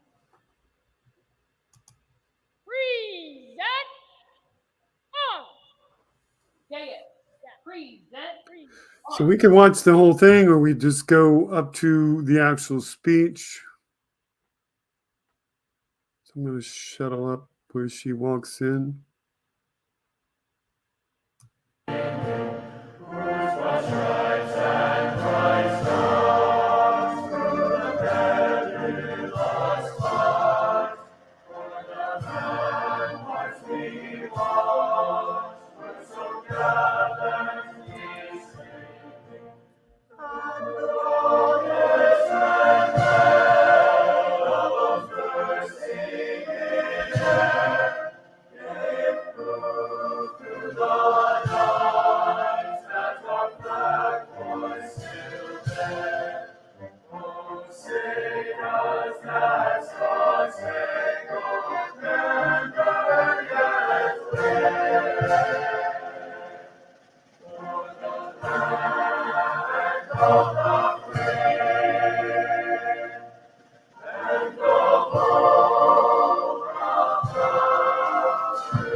There's quite a few other speakers before she gets up, so let's just see. I think right about there. Introduce this morning's commencement speaker, the 49th Vice President of the United States, the Honorable Kamala Harris.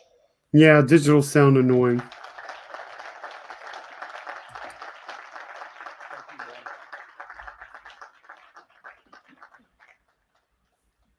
Good morning to the members of Congress, Senator Jack Reed, Congressman Steve Womack, and Congressman Pat Ryan, to the Secretary of the Army, Christine Wormuth, Chief of Staff of the Army, General James McConville, and Superintendent of the United States Military Academy, Lieutenant General Stephen Gilland, and to the soldiers and officers and faculty and staff and distinguished guests. It is an honor, truly an honor, to be with all of you this morning. And to the cadets of the class of 2023, congratulations. You made it. You made it.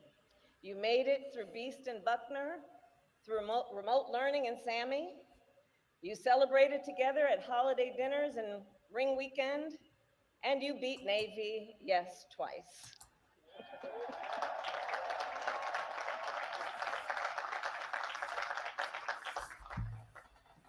To make it to today, I am also aware that some of you had to sneak out after taps to spin Sedgwick's spurs.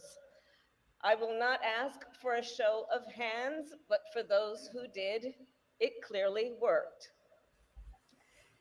Cadets, today you come to the end of what I am sure will prove to be 47 of the most challenging and rewarding months of your life. And there are so many people indeed who helped make it to this day. To the families and loved ones here, thank you for the incredible care and support you have given these leaders. I know you feel an immense sense of pride looking at our cadets, and it is a pride I share and that our country shares. On behalf of our Commander-in-Chief, President Joe Biden, and our entire nation, cadets, it is my honor to congratulate you on taking your place in the long gray line. Some of you are the first in your family to graduate from West Point. Others of you have long family legacies here.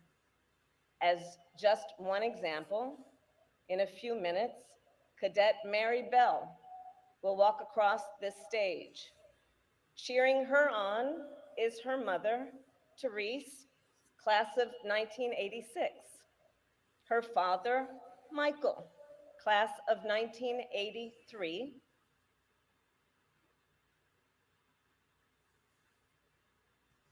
And her grandfather, Peter, class of 1961.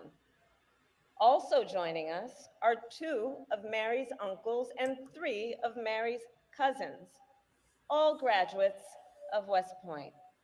So Mary, as it turns out, you have convened a family reunion here today.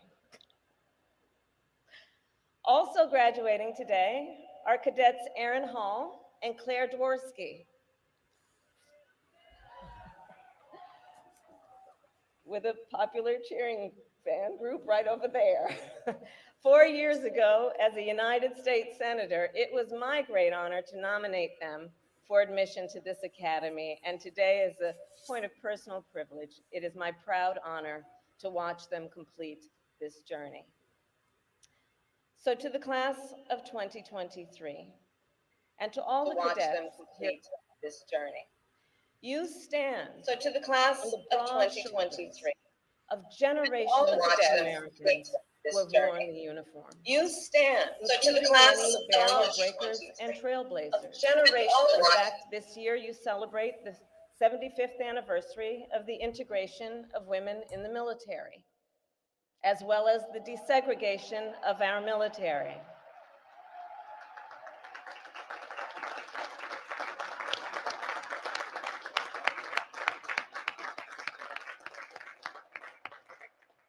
These milestones are a reminder of a fundamental truth. Our military is strongest when it fully reflects the people of America. West Point, each and every day, America's service members demonstrate extraordinary skill, dedication, and discipline. They are willing to sacrifice everything to protect the lives and liberty of people they may never meet. And I believe there is no more noble work that a person can do than to serve our nation in uniform. And today, then, to the class of 2023, you join the greatest fighting force the world has ever seen.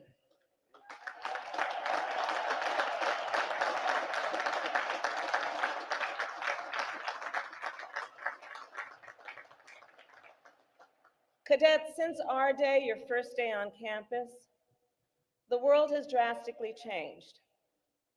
A once-in-a-century global pandemic took millions of lives and disrupted life for billions more. America ended our longest war, and Russia launched the first major ground war in Europe since World War II.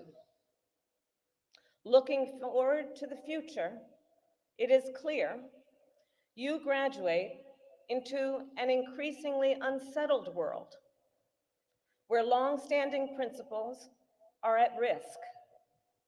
In Ukraine, Russia's aggression is an attack on the lives and freedom of the Ukrainian people, and an attack on international rules and norms that have served as the foundation of international security and prosperity for generations. In the Indo-Pacific, China is rapidly modernizing its military and threatening both the freedom of the seas and rules of international commerce.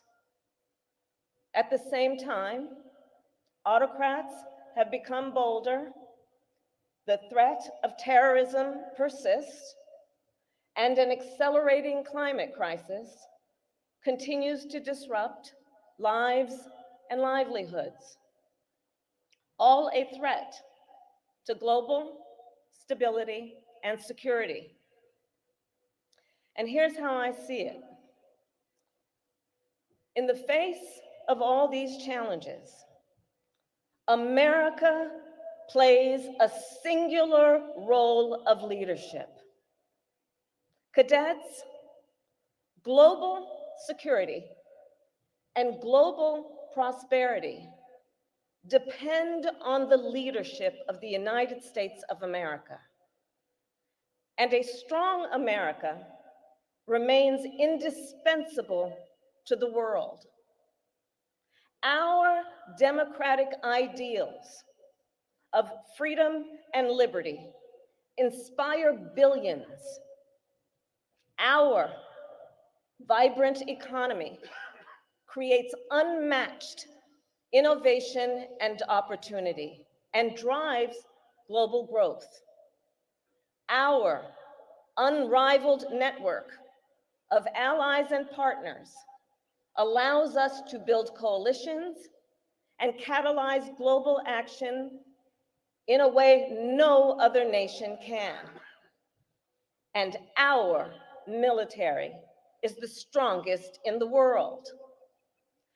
Our military is a force that underwrites global stability and our national security.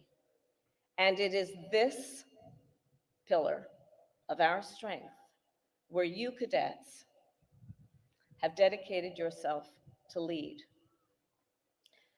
Essential to our strength is the role then that you will play in defending our nation's highest ideals.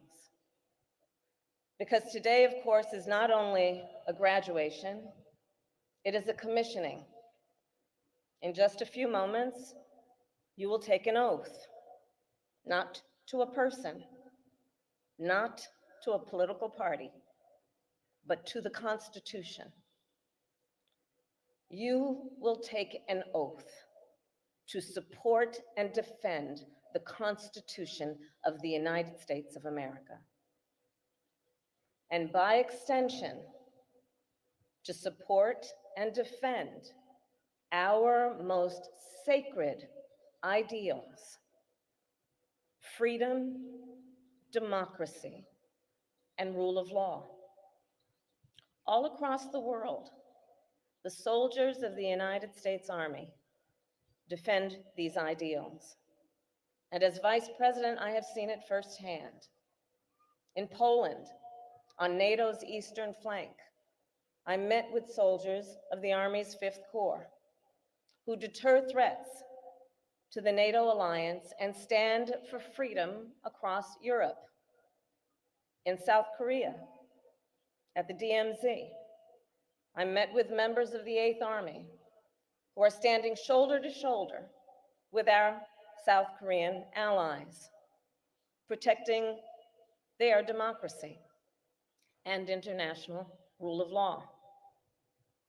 And soon, as officers in the United States Army, you will join the ranks of those brave warriors and make your own mark on the world. So wherever you go from here, remember your oath. Let it guide you in all that you do, including toward innovation. Because to protect our ideals in the 21st century, the United States military must remain the most innovative fighting force in the world. Now, this is where I'm talking to you all based on your generation at this moment in time. So think about it, from computers to the internet to satellite navigation. Our military historically has been on the forefront of research, development, and technological discovery. Advancements made by our military have not only strengthened our national security, they have helped to improve everyday life for people across the world. And so as I look out at you, I know that you will build on that leadership because, of course, your generation grew up online. Technology that might be intimidating or unfamiliar to other generations, to you is exciting and intuitive. You see what can be unburdened by what has been, and you have the agility and the ability to bring that potential to life.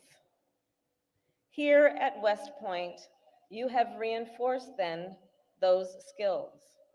You have trained in cyber, in robotics, in artificial intelligence, and systems engineering. And now, you will take this experience and apply it as officers. You will enable rapid adoption of new technology into every aspect of war fighting, which might mean using AI to predict the movements of our adversaries, might mean autonomous vehicles to support and supply our forces, or virtual reality to train our soldiers on new weapon systems. And as I think about the future of our military, I am particularly optimistic because of you. Because I know you will make sure that as the character of warfare changes, no nation will match the power of America's military on traditional battlefields or in future domains.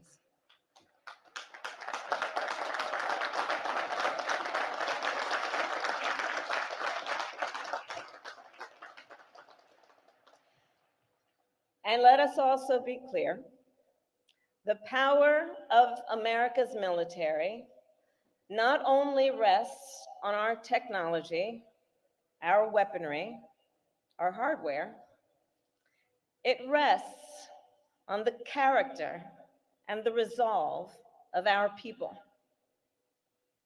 America has no greater resource, no greater strategic asset than the men and women who wear our uniform. Our soldiers are the best trained and most prepared in the world, the most effective, most cohesive, and most lethal warriors in the world. And as officers, you are about to be granted one of the greatest privileges and most sacred duties that our nation can bestow: to lead American service members. Cadets, in the not too distant future, after you are commissioned and after you complete your basic officer leadership course, Many of you will meet your platoon for the first time. So here's what's going to happen. Those soldiers will look in your eyes. They will look into your eyes for resolve, for support, for guidance, and for leadership. And in that moment, I imagine you will feel some excitement and also, perhaps, some uncertainty. But know this, you are ready. You have graduated from the preeminent leader development institution in the world, and you have everything you need, the skills, the knowledge, and the character to serve our nation.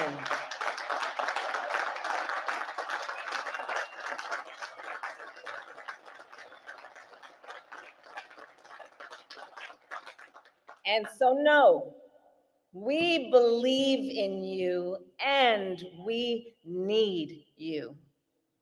For more than 2 centuries, America has relied on the conscience, the capability, and the courage of West Point officers. Today, our nation turns to each of you for the strength that you have built here at West Point. The physical strength, the mental strength, the emotional strength, and the strength of character. And in years to come, I promise you, you will be tried and you will be tested. And I am so very confident that you will rise to each occasion. Whatever comes your way, you are ready, and you are ready because you are true leaders of character. And so now, class of 2023, as your Vice President, it is my profound honor to congratulate you on this tremendous accomplishment and to address you for the first time as graduates of the United States Military Academy. May God bless you, and may God bless the United States of America. Thank you.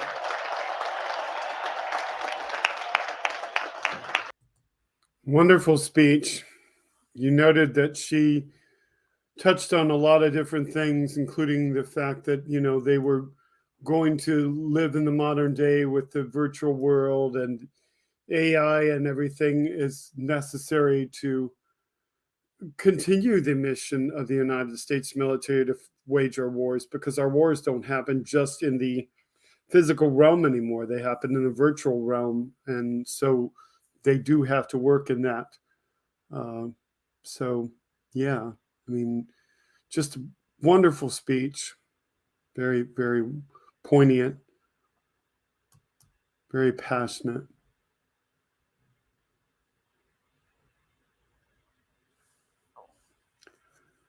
So I'm not sure who Jeff Tiedrich is on Spoutable, but his description says notable internet nobody. But he says, listen up, stupids. Joe Biden found classified documents and returned them. Donald Trump stole classified documents, hid them, lied about them, moved them, sorted through them, showed them to his Gulf buddies, and blew off a subpoena.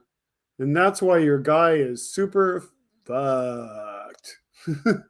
That was one of the quick ones I wanted to get to tonight.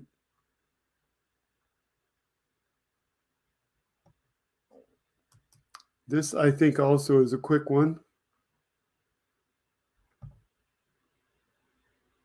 This is a Bob Seska tweet.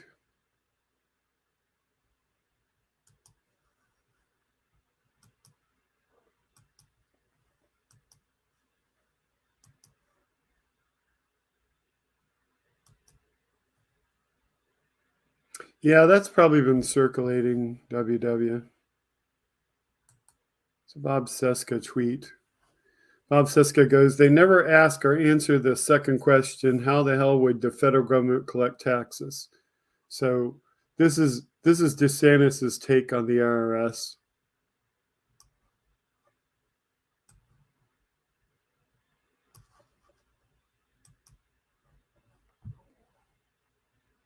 If you win the election, you become president of the United States. If Congress defunded the IRS and sent such a bill like that to your desk, number one, would you sign it? And then what would you replace the system with? Are you for like a fair tax, a flat tax? Where do you stand on that? So the answer is yes. I mean, I think the IRS is a corrupt organization, and I think that it's not a friend to the average citizen or taxpayer.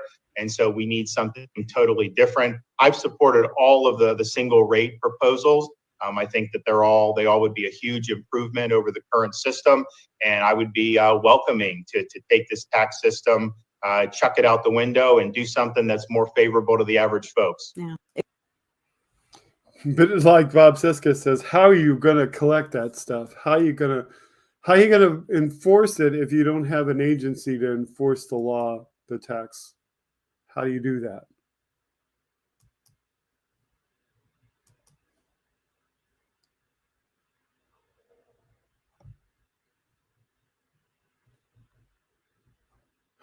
This one is from a Twitter user whose Twitter name is Make America Good Again, whose Twitter handle is We Know Joe 1. And she says, DeSantis is delusional if he believes wannabe Disney princess wife is fashion magazine material, given she's a fascist and bigot who spews hate. Beauty is from the inside out, and she's not beautiful. And the article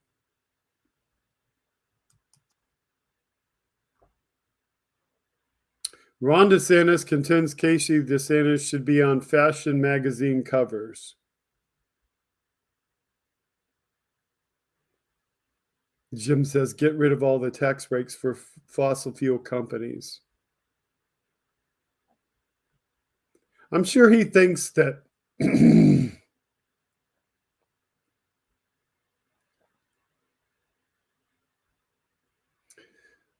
none of them rely solely on their government pay to live. That's true. See, Jim, he probably thinks that we can just tax people, a flat tax. He probably wouldn't tax corporations because they're the ones that's paying for his existence. So DeSantis is supposed to have said if she were a Democrat, she'd be on every fashion magazine. Ron DeSantis is fuming over a media framing of Florida's first lady. Recent reporting has examined Casey DeSantis' influence on her husband, prompting the Florida governor to lament a double standard in the media.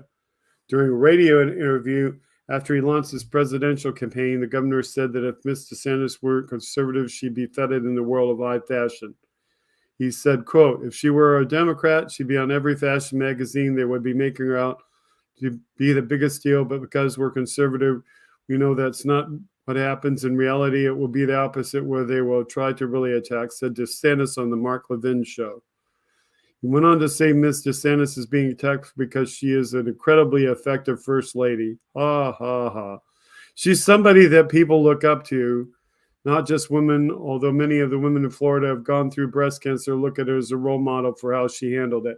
Yes, and Ron DeSantis, you use her cancer diagnosis as a means to get yourself elected with your crybaby wife commercial.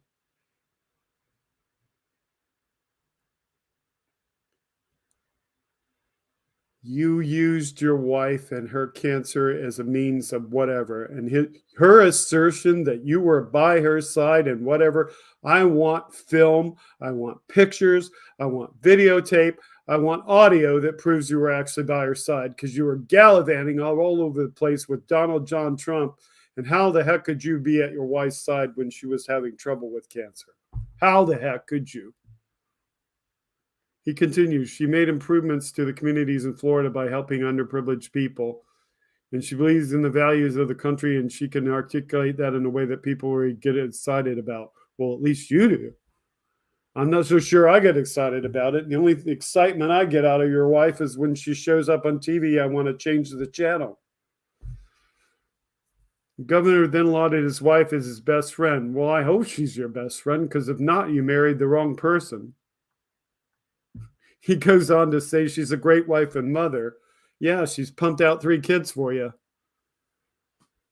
I just hope they like you when they get older, but I'm not so sure of that. But I tell you, when I'm out there on the campaign trail, there's nobody I would rather have by my side than Casey DeSantis. Really? Well, then why were you gallivanting all around the world with Donald Trump all the time? And the corrupt media knows that. They know she's good. They're going to try to fabricate stories about her. No, we just look at the woman for who she really is. We're not corrupt. You're the one who's corrupt. DeSantis contended that our voters will see through this and know the only reason they're going after her is because she's effective. The only reason your voters will look at it that way, Roddy, is because that's the picture you paint for your voters. They're impressionable people who watch Fox News. They'll believe whatever you tell them. He continues, they know when they're doing the anonymous sources is fabricated BS, and so we take it in stride. We know this is just something that happens when you get into these things. It's a good thing you do know it's something that happens, because it's going to keep happening, dude.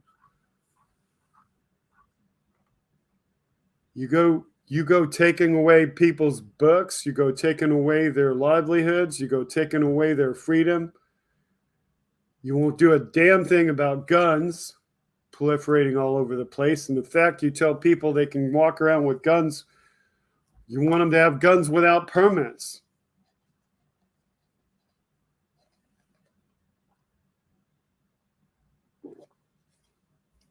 You may have all these people lollygagging around you and thinking it's fun when you go out there and stand at a rally and laugh and look like somebody stuck a knife in your back, and you're trying to laugh through a knife being stuck in your back. But you're not a joke, Ron. You're a horrible man. And your wife is horrible for supporting what you do.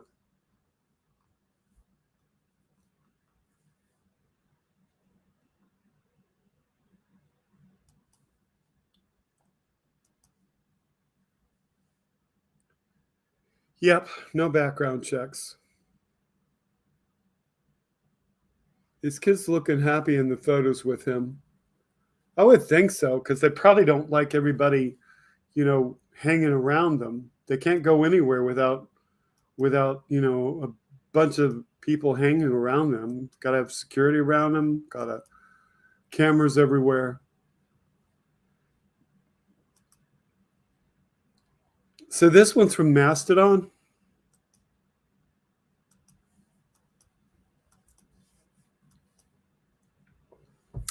A reminder that Texas now suspended Attorney General Ken Paxton.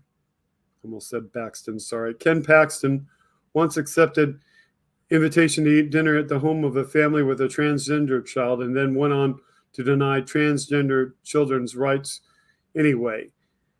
Quote, he sits at the table, breaks bread with my children, with my family, in my loving, nonviolent, drug-free, safe, and stable home, and then says that families like mine should not exist. There's him with the child. And there is an article under there.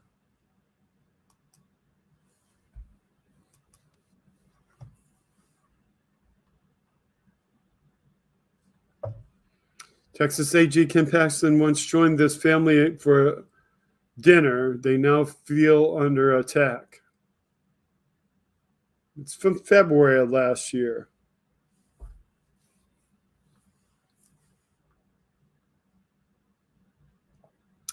Attorney General Paxton and his wife, Angela, arrived at Amber Briggle's door in Dallas, homemade dessert in hand. The couple had driven from the next county over for dinner.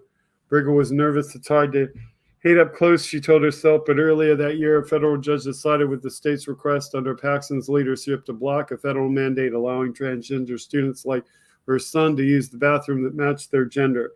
A local reporter had sought out Briggle for a response on the ruling. And the reporter asked Brickell if she had any questions for Pax, and she had just one. Would the Paxtons come to dinner and meet her transgender 8-year-old? To her surprise, they accepted. So there's the quote we read earlier.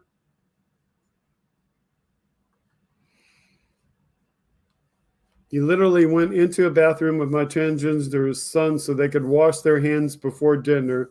He turns around and looks and says, "This is nice. It's been a while since I had kids this age." As Paxton was leaving, she asked him to do more to support trans kids. She said the Attorney General shrugged. He didn't make the laws. He told her it wasn't up to him. She's been reliving this dinner over and over in recent days last year.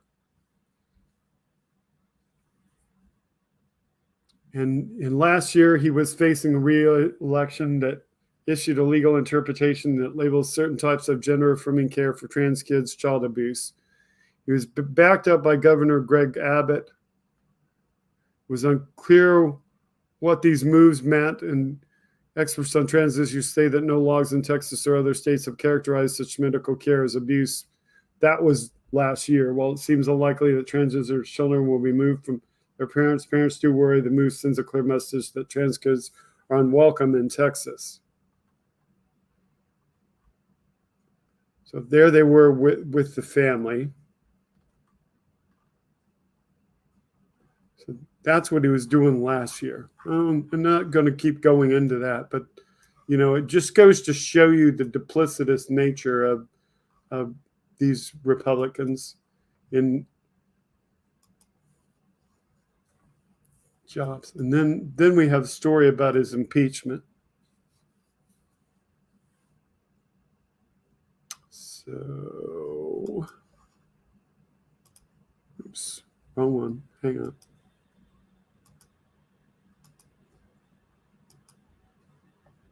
So this also came from Mastodon. So Ken Paxton was impeached, and we have an article. Impeached by Texas House amid myriad of scandals, says the Daily Beast.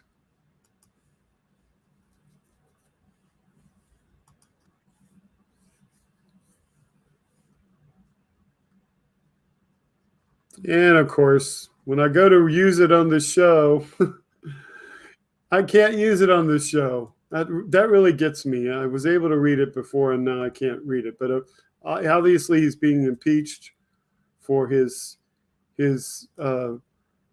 time in office. So that's what we have. So let me go look.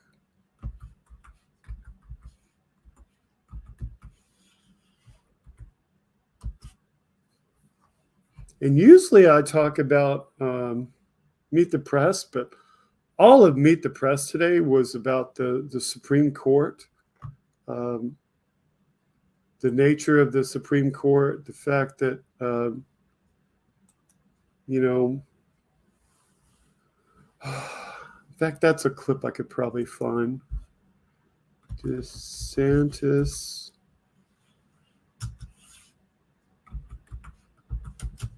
on Supreme Court.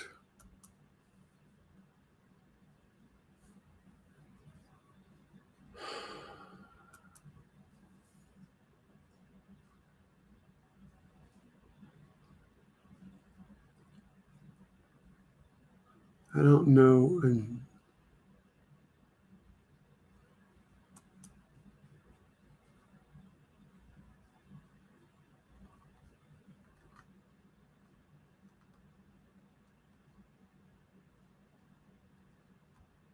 That's top stories. No, I want just the clip with what he's saying.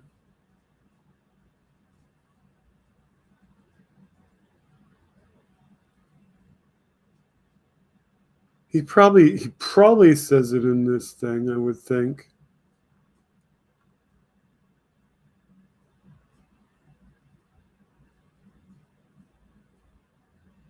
He might say it in this. Let me see.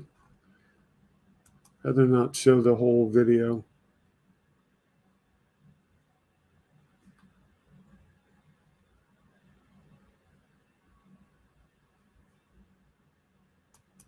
this one got him actually in it?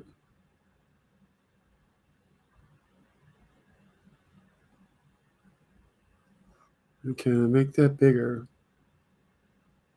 Yeah, it's got an ad in it though.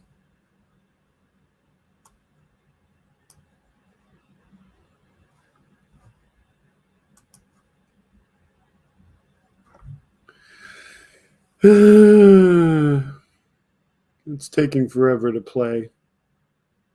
It's like it's trying to load an ad, but it's not.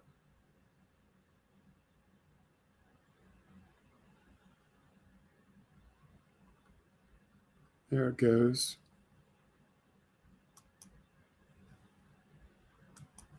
Okay.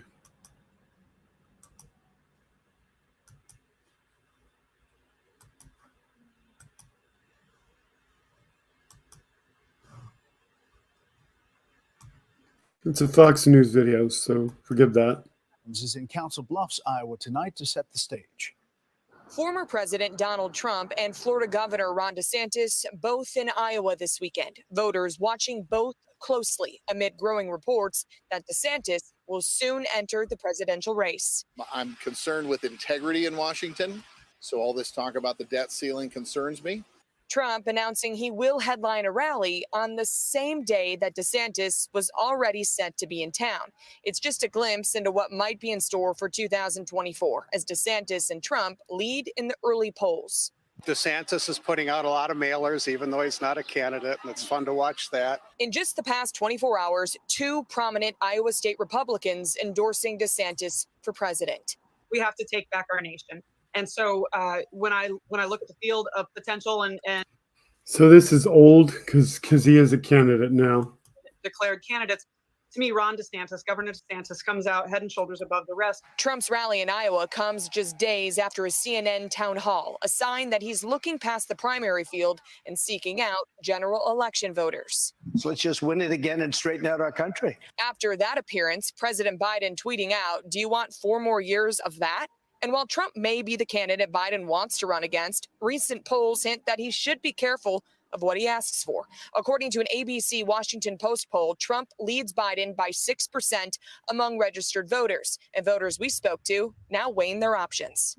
I think Biden is at an age where it's just needs to step down, and Trump, oh gosh, I guess I'd have to vote for Trump. You notice how she paused there? It's like she'd have to vote for Trump if he was the nominee, but she really doesn't want him. And Brett, we're learning tonight that more than 36 GOP senators in Iowa have now, or legislators rather, have thrown their support behind Governor Ron DeSantis to be the next president of the United States. And those endorsements just keep rolling in. Also keeping an eye on what's happening with the Trump campaign. They're telling us they're going to have a big announcement for some endorsements at that rally tomorrow. Brett. Alexis McAdams in Iowa tonight. Alexis. So I think that was probably like a week or something ago, because I think that's actually the rally that he didn't get to do. As I recall, I think he didn't get to do the Iowa rally because of the weather. So sorry that was older than what I was looking for. I was actually looking for what DeSantis had to say about the Supreme Court. So the president delivered remarks. Let's go to that. Let's go to that instead. That'd be much better. President released some remarks about the budget bill. So let's watch that.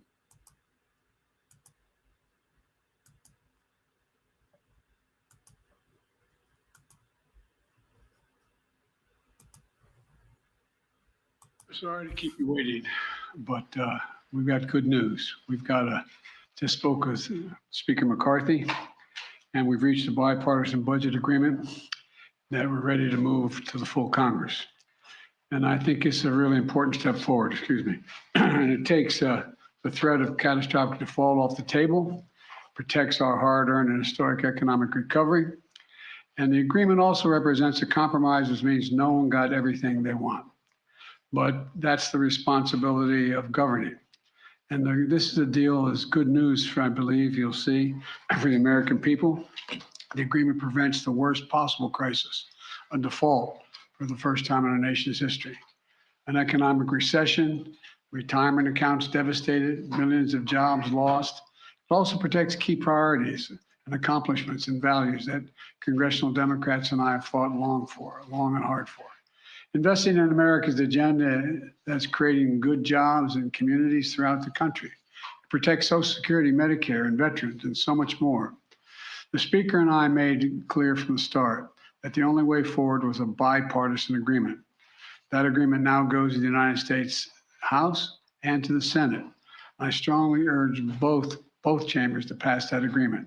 Let's keep moving forward on meeting our obligations and building the strongest economy in the history of the world. I'll take a few questions.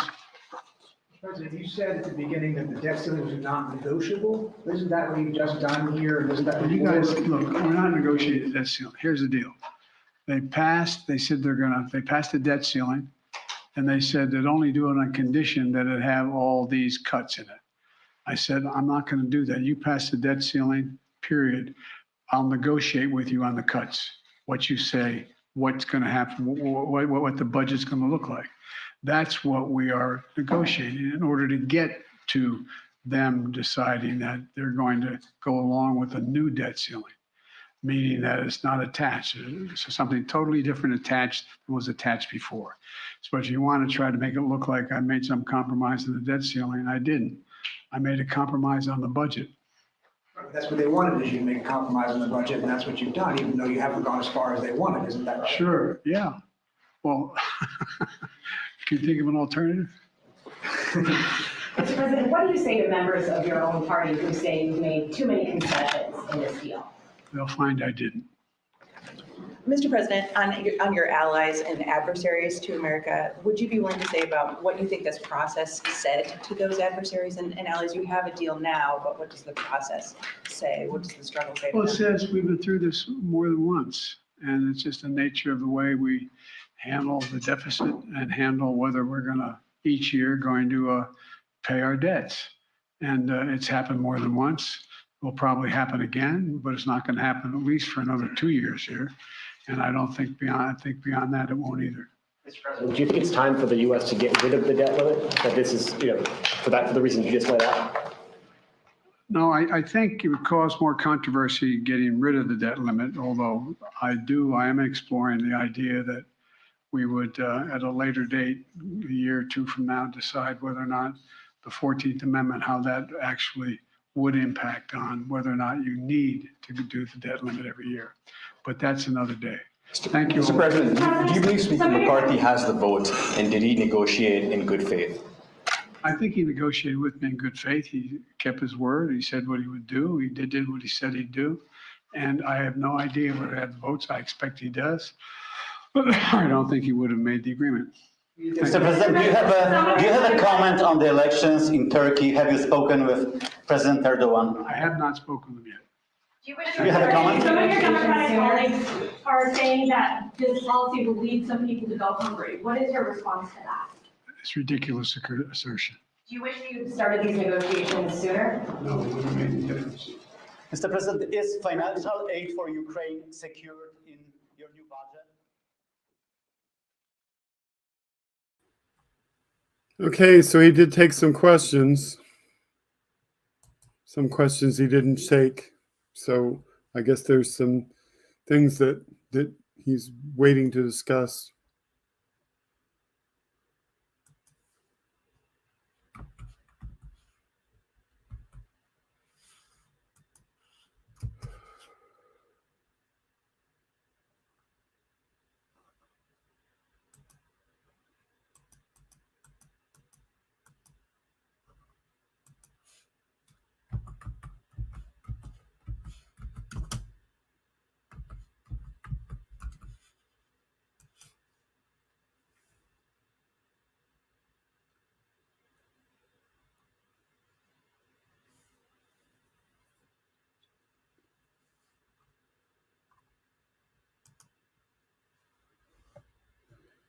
Okay, no, seeing Nick Rich tonight, but Nick Rich might watch this later. I think he did say he had something to do that would interfere with him watching this live.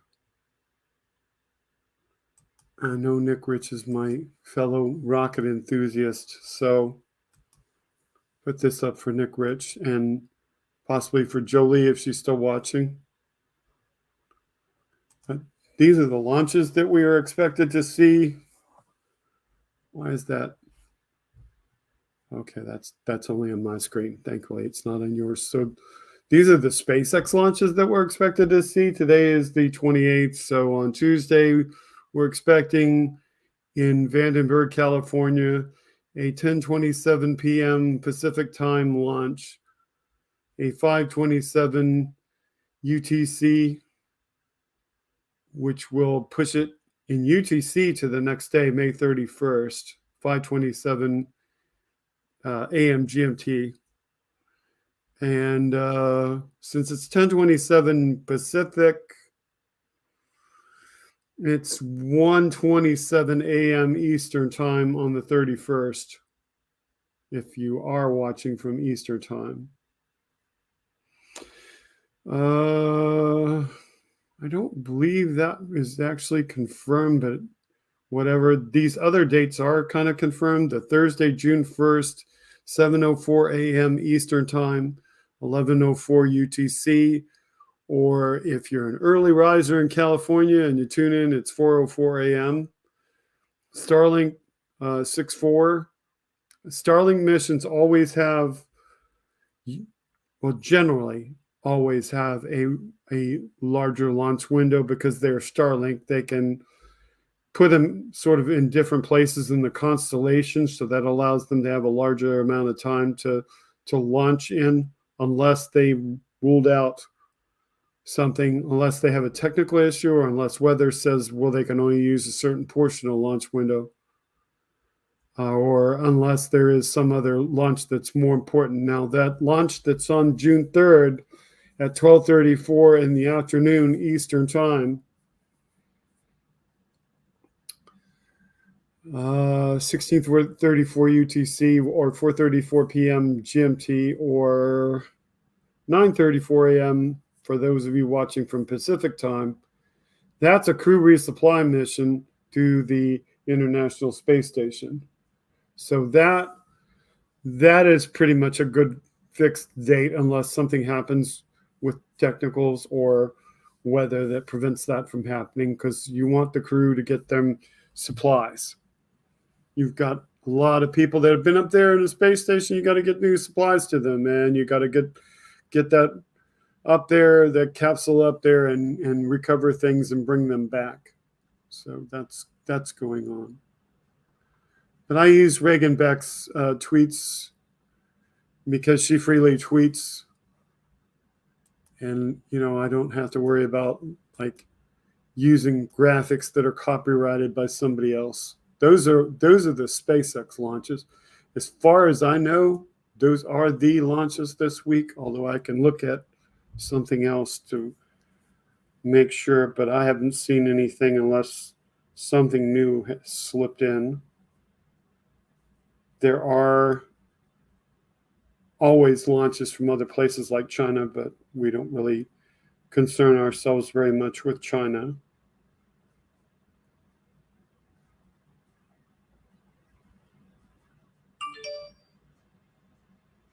That launch that is at the top of the list of 3, that is for Firefly Aerospace.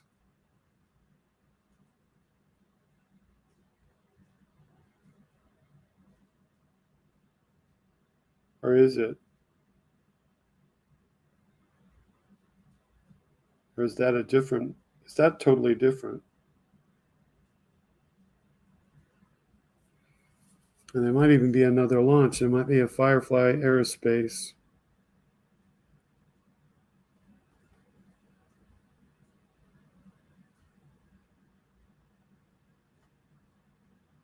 Oh yeah, there is. But it's a government defense payload.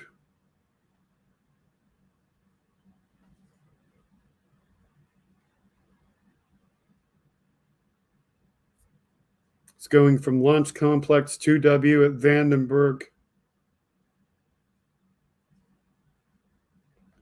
but I doubt that they'll tell you when it's going to go. It has a May 30th, 8 p.m. Eastern Daylight Time, which on this schedule, whenever they put 8 p.m., that means we don't know.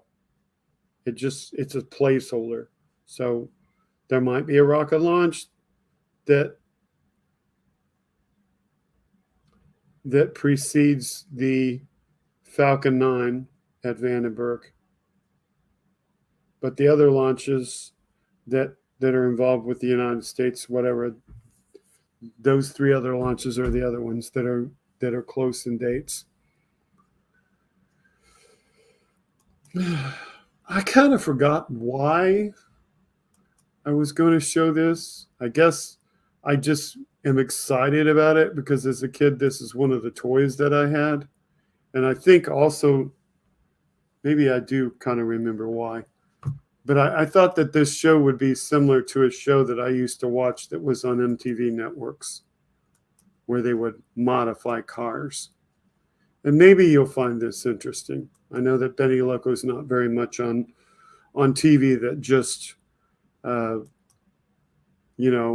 deflects the mind from thinking about politics. So Benny Loco just, tune out for a little bit, maybe 420 it, and we'll just watch this. This is something that I saw on the commercials this morning. I'll let it play. Whoa! Buckle up for the ride of your life. Where car-loving Hot Wheels fans will get the chance of a lifetime.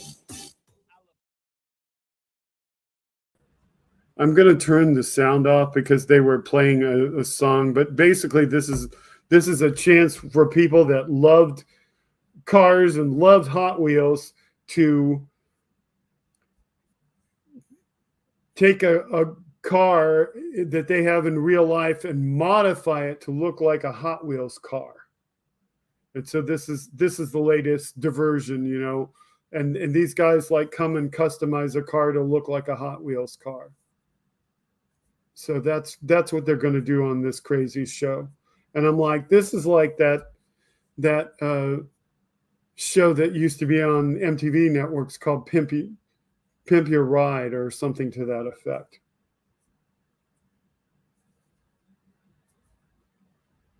But yeah, this is the latest diversion that they have that's going on. And I don't have video of it, but I'm kind of part of a group where people talk about classic television, and they were talking about it. And apparently, back in 2018, CBS sold to CBS Television City Studios, the famous studios where a lot of productions were made, including the Bob Barker version of Price is Right. And apparently they're moving the Price is Right to another studio. So that's happening. Regurgitated programming, Betty Loco says. Yes. Well, that's why you come here every week to find something new. But I just wanted to talk about that. I thought it would be fun and interesting, at least to give you something to either watch or to complain about. So, where are we at? 2.5 hours into the show. And now back to our regularly scheduled programming, says Benny Loco. Yes.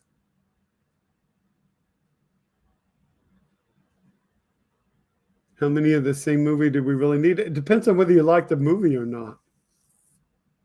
If you like the movie, you really want to see more of it.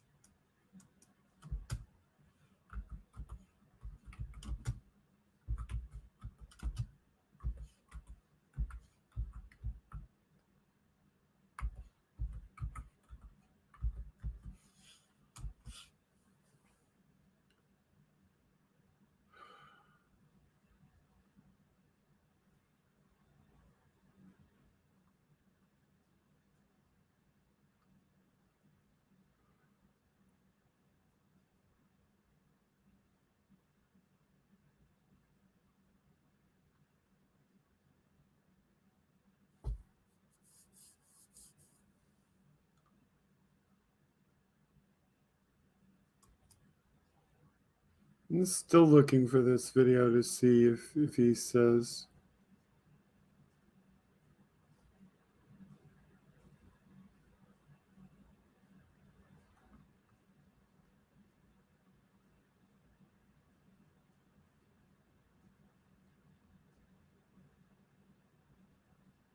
Okay, so this has the quote. It doesn't have the video.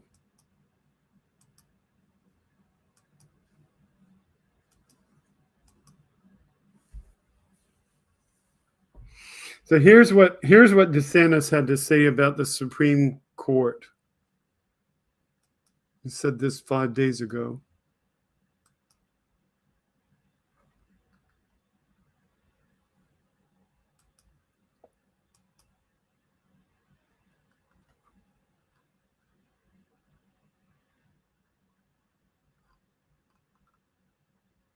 He said, but I think if you look over, the next 2 presidential terms, there's a good chance that you could be called upon to seek replacements for Justice Clarence Thomas and Justice Samuel Alito.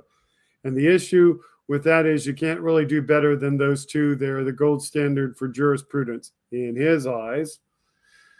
He blasted some of the court's conservative justices on the bench, saying if you replace Clarence Thomas with somebody like Roberts or somebody like that, then you're going to actually see the court move to the left, and you can't do that. That was the quote that I was looking for.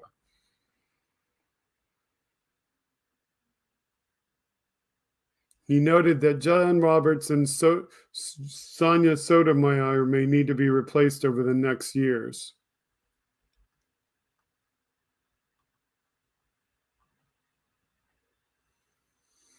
Alito and Thomas, he said, as well as actually make improvements with those others. And if you were able to do that, you would have a 72 conservative majority in the Supreme Court that would last a quarter century. I said, don't elect that dude, because he has designs on ensuring that it's 7-2 in his favor.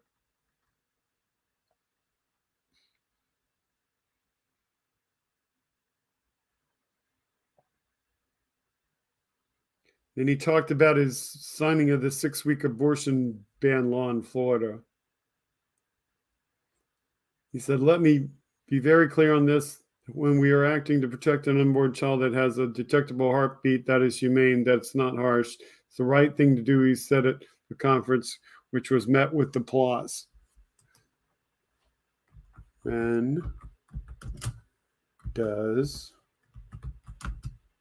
a fetus have a heartbeat? At the end of the 4th week of gestation, the heartbeats of the embryo begin. Says the National Institutes of Health.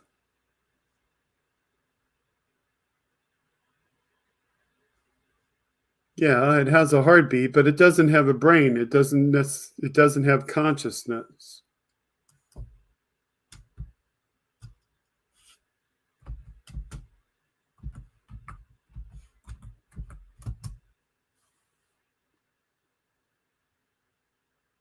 Well, it says it develops during the 3rd week of gestation. But does it really know? Is it just autonomic functions at that point? That's the question. Would it even know if it was experiencing pain?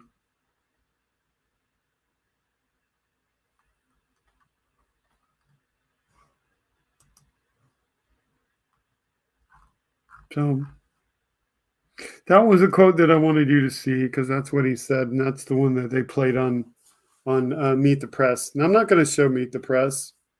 I'm just going to say that Meet the Press was entirely about the Supreme Court. The whole entire show was devoted to it.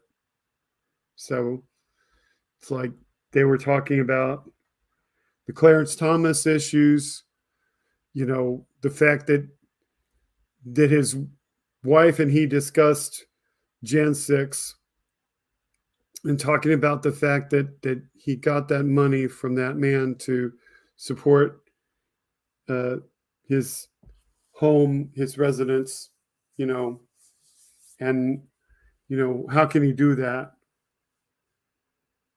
And so just totally about the Supreme Court, whether that should be something done. The problem really is that if Justice Roberts wanted to do something, he can't really force anything on Justice Thomas. There apparently is no precedent to do anything to get him out of there. And it's pretty much up to Justice Thomas to leave on his own. Or I guess, Congress should try to pass a law to do something about it, but they're not really going to do it with a divided Congress, with the House in the hands of Republicans and the Senate in the hands of the Democrats. So not sure that anything's going to do.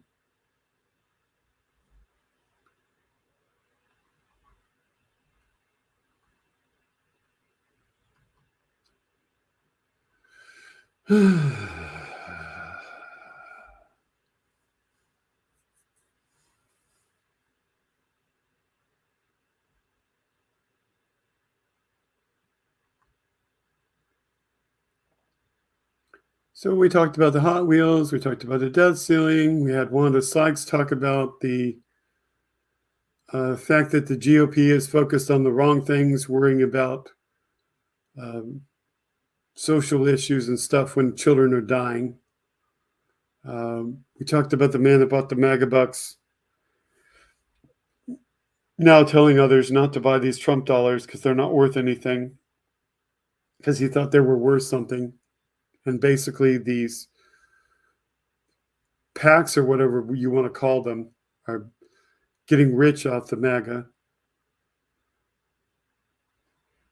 We talked about the MAGA that is a Fox News host that thought that she was winning because she only saw one person that she doesn't share political views with drinking a Bud Light. And she said she was winning. I told her she was whining. We did the story that I call the Disney wannabe princess story about Ron DeSantis' wife. And Ron thinking that she should be touted as a fashion thing. Obviously, it bothers Ron DeSantis that Michelle Obama is a fashion plate and others are fashion plates for what they do, but his wife is not a fashion plate. And it's like, hey, dude, she chose the racist life. The fact that she doesn't appeal to people is her choice. We had Barbara Streisand and the thing about book banning when we found out just how many books are banned and how vague the laws are. We had DeSantis' moment of pure economic insanity where he talked about getting rid of the IRS without having any means to enforce any taxes whatsoever. We talked about Nixon starting the drug war and Ehrlichman's statement on that. We talked about Ken Paxton and his duplicity regarding the family that has a child of alternative lifestyle, and then his impeachment. We were going to get into that, but we couldn't look at the article. I guess we could pull up another article on that. Let's see, Ken Paxton impeachment.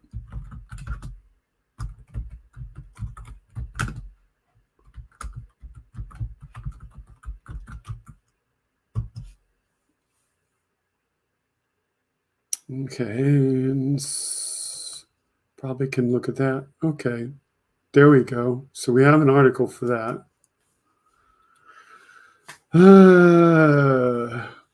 We talked about Jeff Tiedrich's Spoutable, telling people to note the difference between Biden and Trump in regards to documents. We discussed the movie Searching for Skylab, and I went into detail about that.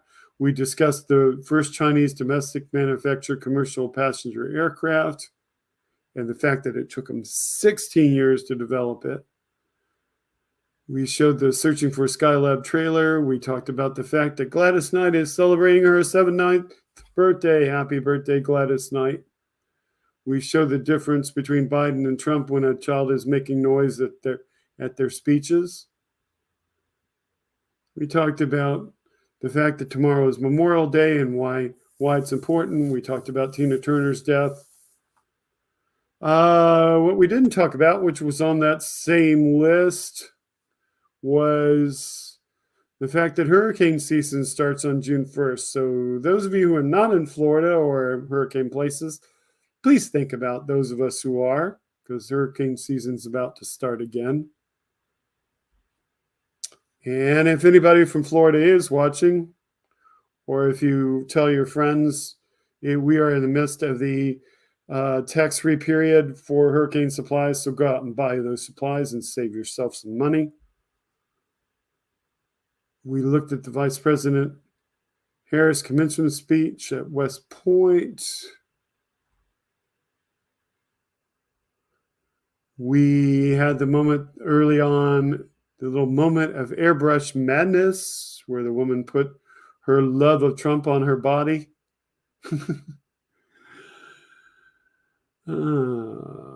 Okay, so back to the Texas attorney Ken Paxton impeachment. That was your recap for the show.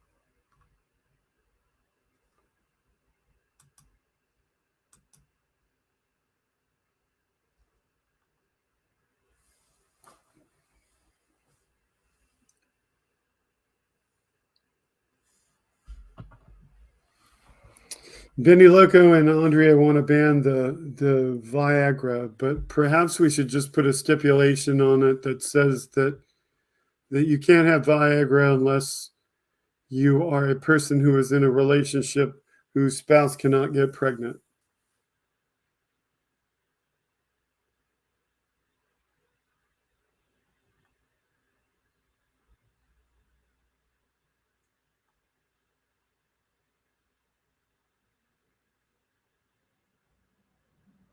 So the House in Texas voted 121 to 23 to suspend the Attorney General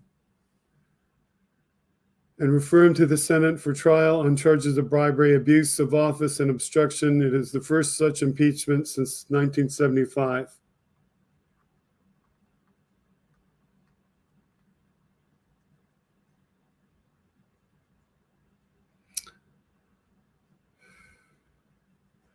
Defying a last-minute appeal by former President Donald Trump, the Texas House voted overwhelmingly Saturday to impeach Attorney General Ken Paxton, suspending him from office over allegations of misconduct that included bribery and abuse of office.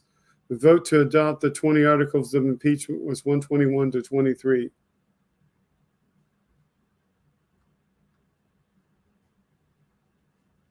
The stunning vote came 2 days after an investigative committee unveiled the articles and 2 days before the close of a biennial legislative session that saw significant right-wing victories, including a ban on transgender health care for minors and new restrictions on public universities' diversity efforts.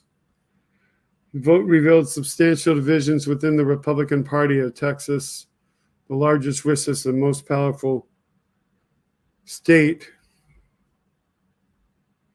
GOP party in the United States.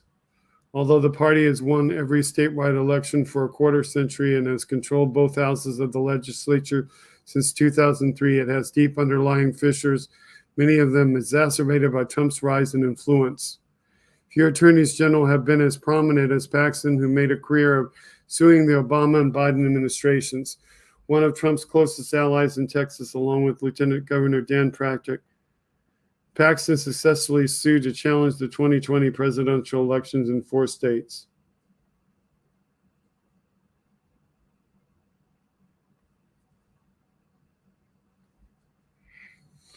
Attention now shifts shifts to the Texas Senate, which will conduct a trial which senators acting as jurors and designated House members presenting their case as impeachment managers, permanently removing Paxton from office and barring him from holding future elected office in Texas, where we require the support of 2/3 of senators. Was supported by 60 Republicans, even including those where Paxton and his wife have lived for decades. The 23 votes in opposition came from Republicans. Paxton called the vote illegal, unethical, and proudly unjust, and he looked forward to a quick resolution in the Senate.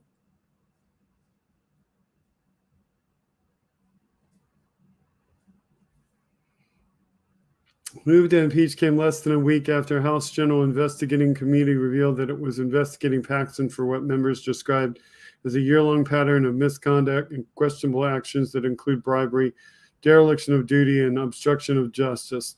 They presented a case against him Saturday, acknowledging the weight of their actions. Today's very grim and difficult day for this House in the state of Texas. Representative David Spiller, Republican of Jacksboro, a committee member, told House members, he said, "We have a duty and obligation to protect the citizens of Texas from elected officials who abuse their office and their powers for personal gain. As a body, we should not be complicit in allowing that behavior." But Paxton's supporters criticized the impeachment proceedings as rushed, secretive, and based on hearsay accounts of actions taken by Paxton, who they said was not given the opportunity to defend himself.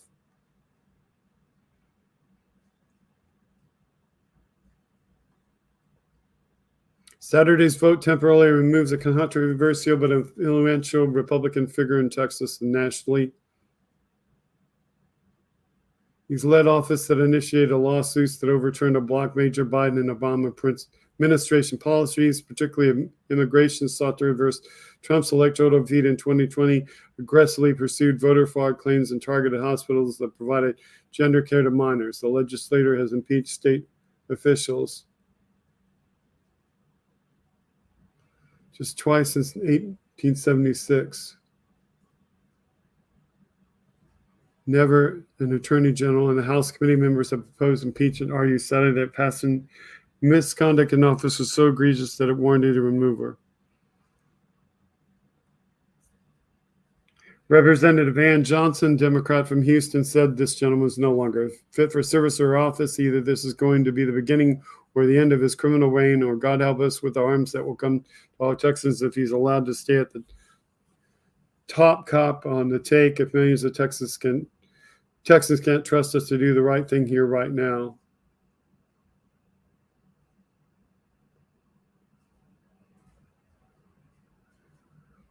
Even Representative Charlie Guerin, Republican in Fort Worth, said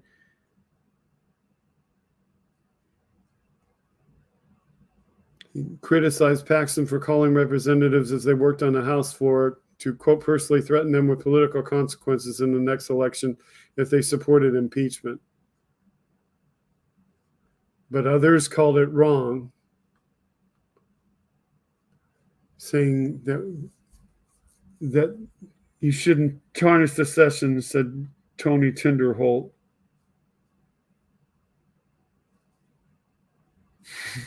And used the common phrase, "Don't undermine the will of the voters."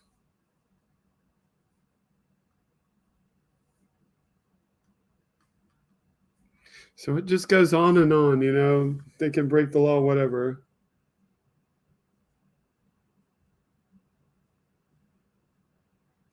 Jim says, Paxton pissed off some behind-the-scenes power broker there. That's why he has to go.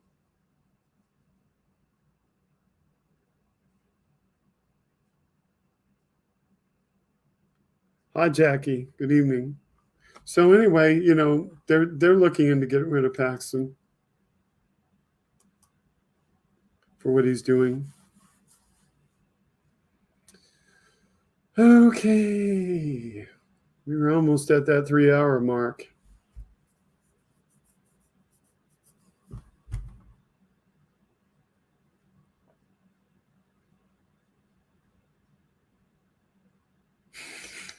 Jim.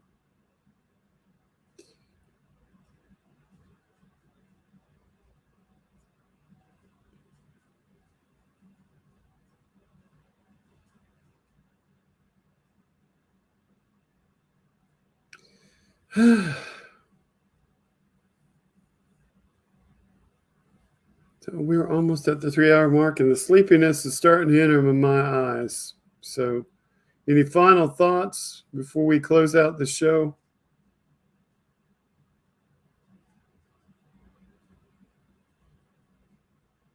Hi, Jackie.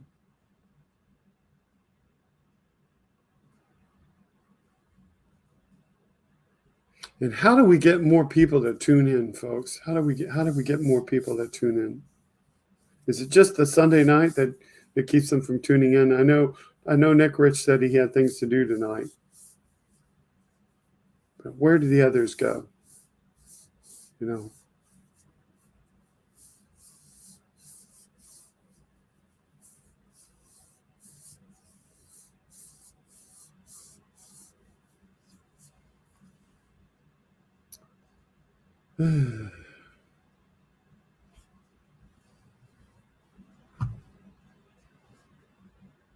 It's a holiday weekend. Yeah. And I really do thank all of you for being here tonight.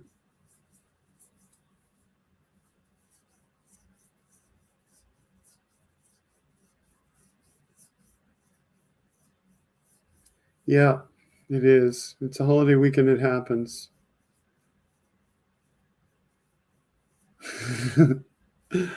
Jim likes the small audience.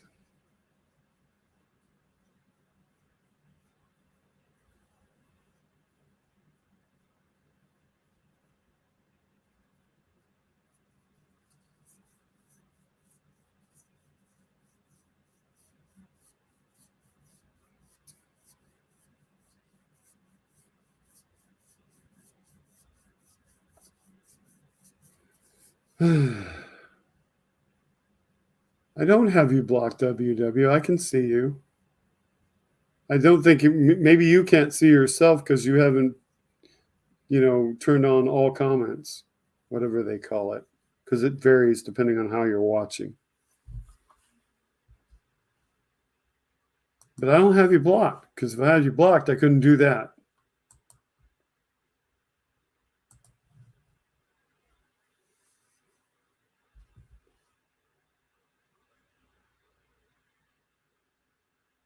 You gotta go on the, what do they call it now?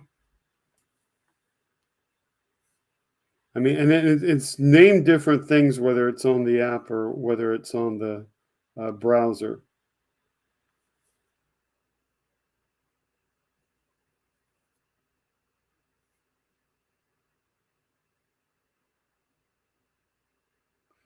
See, it defaults to top messages, and you have to go to all messages. Now, I don't know if they've changed the browser to be called all messages or if it's still called live chat.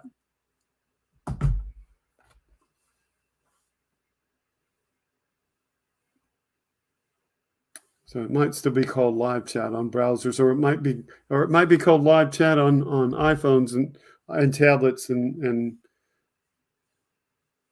the other words I just used on Android. Have to look on here to see what it looks like on here. It might still be called live chat on here.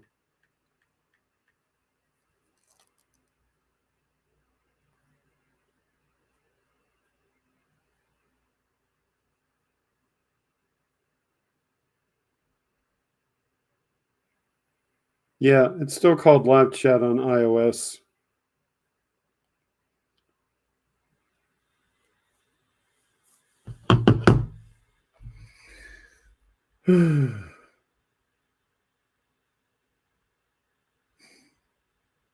"15 years on the platform. I'm doing good by staying tiny."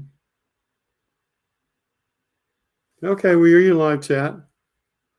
I see all kind of weird things though with chat, like what's always funny, if Jackie is still here and didn't just drive by chat and leave, is I'll be looking on my Android device and I'll be participating in HAL, and names will go by and somebody will have a name, and like Jackie's name will go by and it'll drop the J, and then it'll go by again and the name will appear in its entirety. So chat's inconsistent. Chat is is one of those features that acts up on YouTube all the time. And it's worse on Facebook. Because on Facebook, the more people you get, the chat just kind of starts, messing up. Because almost, if you're a Facebook user who constantly chats, odds are the more you chat during a live session, you will eventually get to the point where your chat stops updating. And you'll have to leave it and come back, and then it'll update again. Or you may have to clear out your cache and come back, and it might work again. Or you may have to turn your device off and turn it back on and come back, and it'll work again. It's just that way. Fake book. Yeah, the thing is, I'm still posting to Facebook though. And at least for me, there is one thing that Facebook accomplishes. I was able to write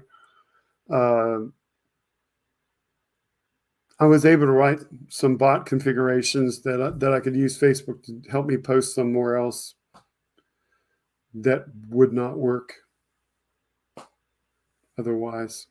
So I've got some other little things that work. I wish I could animate every little notification when I go live though, because I have too many social medias. It's like if I could just get the people to subscribe to my old channel to move to this channel, I'd be easier. That's why I'm trying. Just don't know why, but I don't have all the problems with the platforms that you folks have. Well, what investment do you have? And have you invested every little thing, or do you empty your cache every single day? Because that was the way that I got around it. And also, it has a lot to do with if you buy the iPhone, which is the latest, greatest thing, but expensive, or if you buy a cheap Android phone. Now, this is not the cheapest Android phone, but I wouldn't recommend buying one of these if you chat a lot. Because these phones cost less than $200 each. iPhones cost way more than $200 each. So there's a difference between buying a $200 phone or a cheap low-end computer and buying a good computer that was meant to really do things.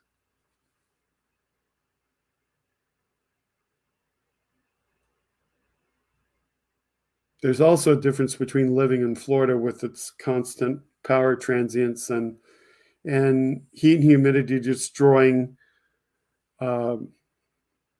hardware. And,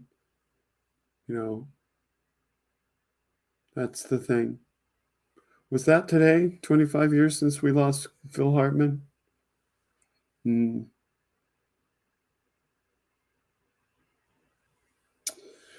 Okay.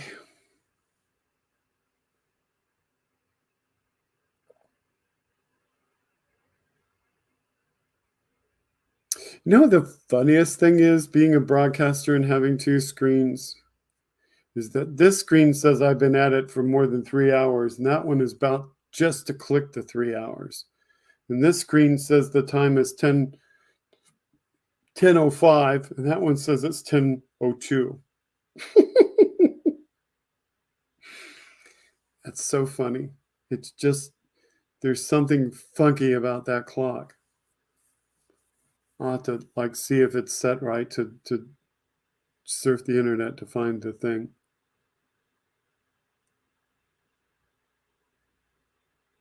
Yep. God bless the honored dead, especially the military who gave their lives for freedom.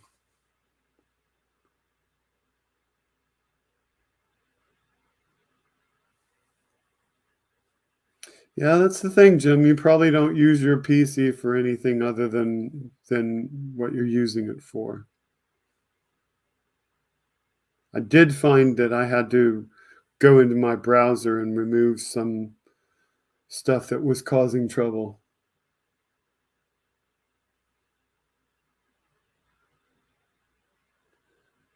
Benny Lucas says, anything I make on my channel helps for food and water for the displaced kids living in the desert, in cars and beater campers.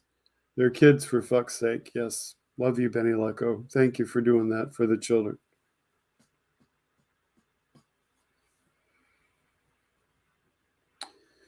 Okay. Well, I'm going to wrap this up. We've been at this for 3 hours. I thank you very much for coming. Appreciate all your eyes, your chats, your suggestions, and we'll see you back in a week. I don't believe we have anything next week that interferes with doing the show. Let me see. Just curious. Do we have anything on the next week calendar?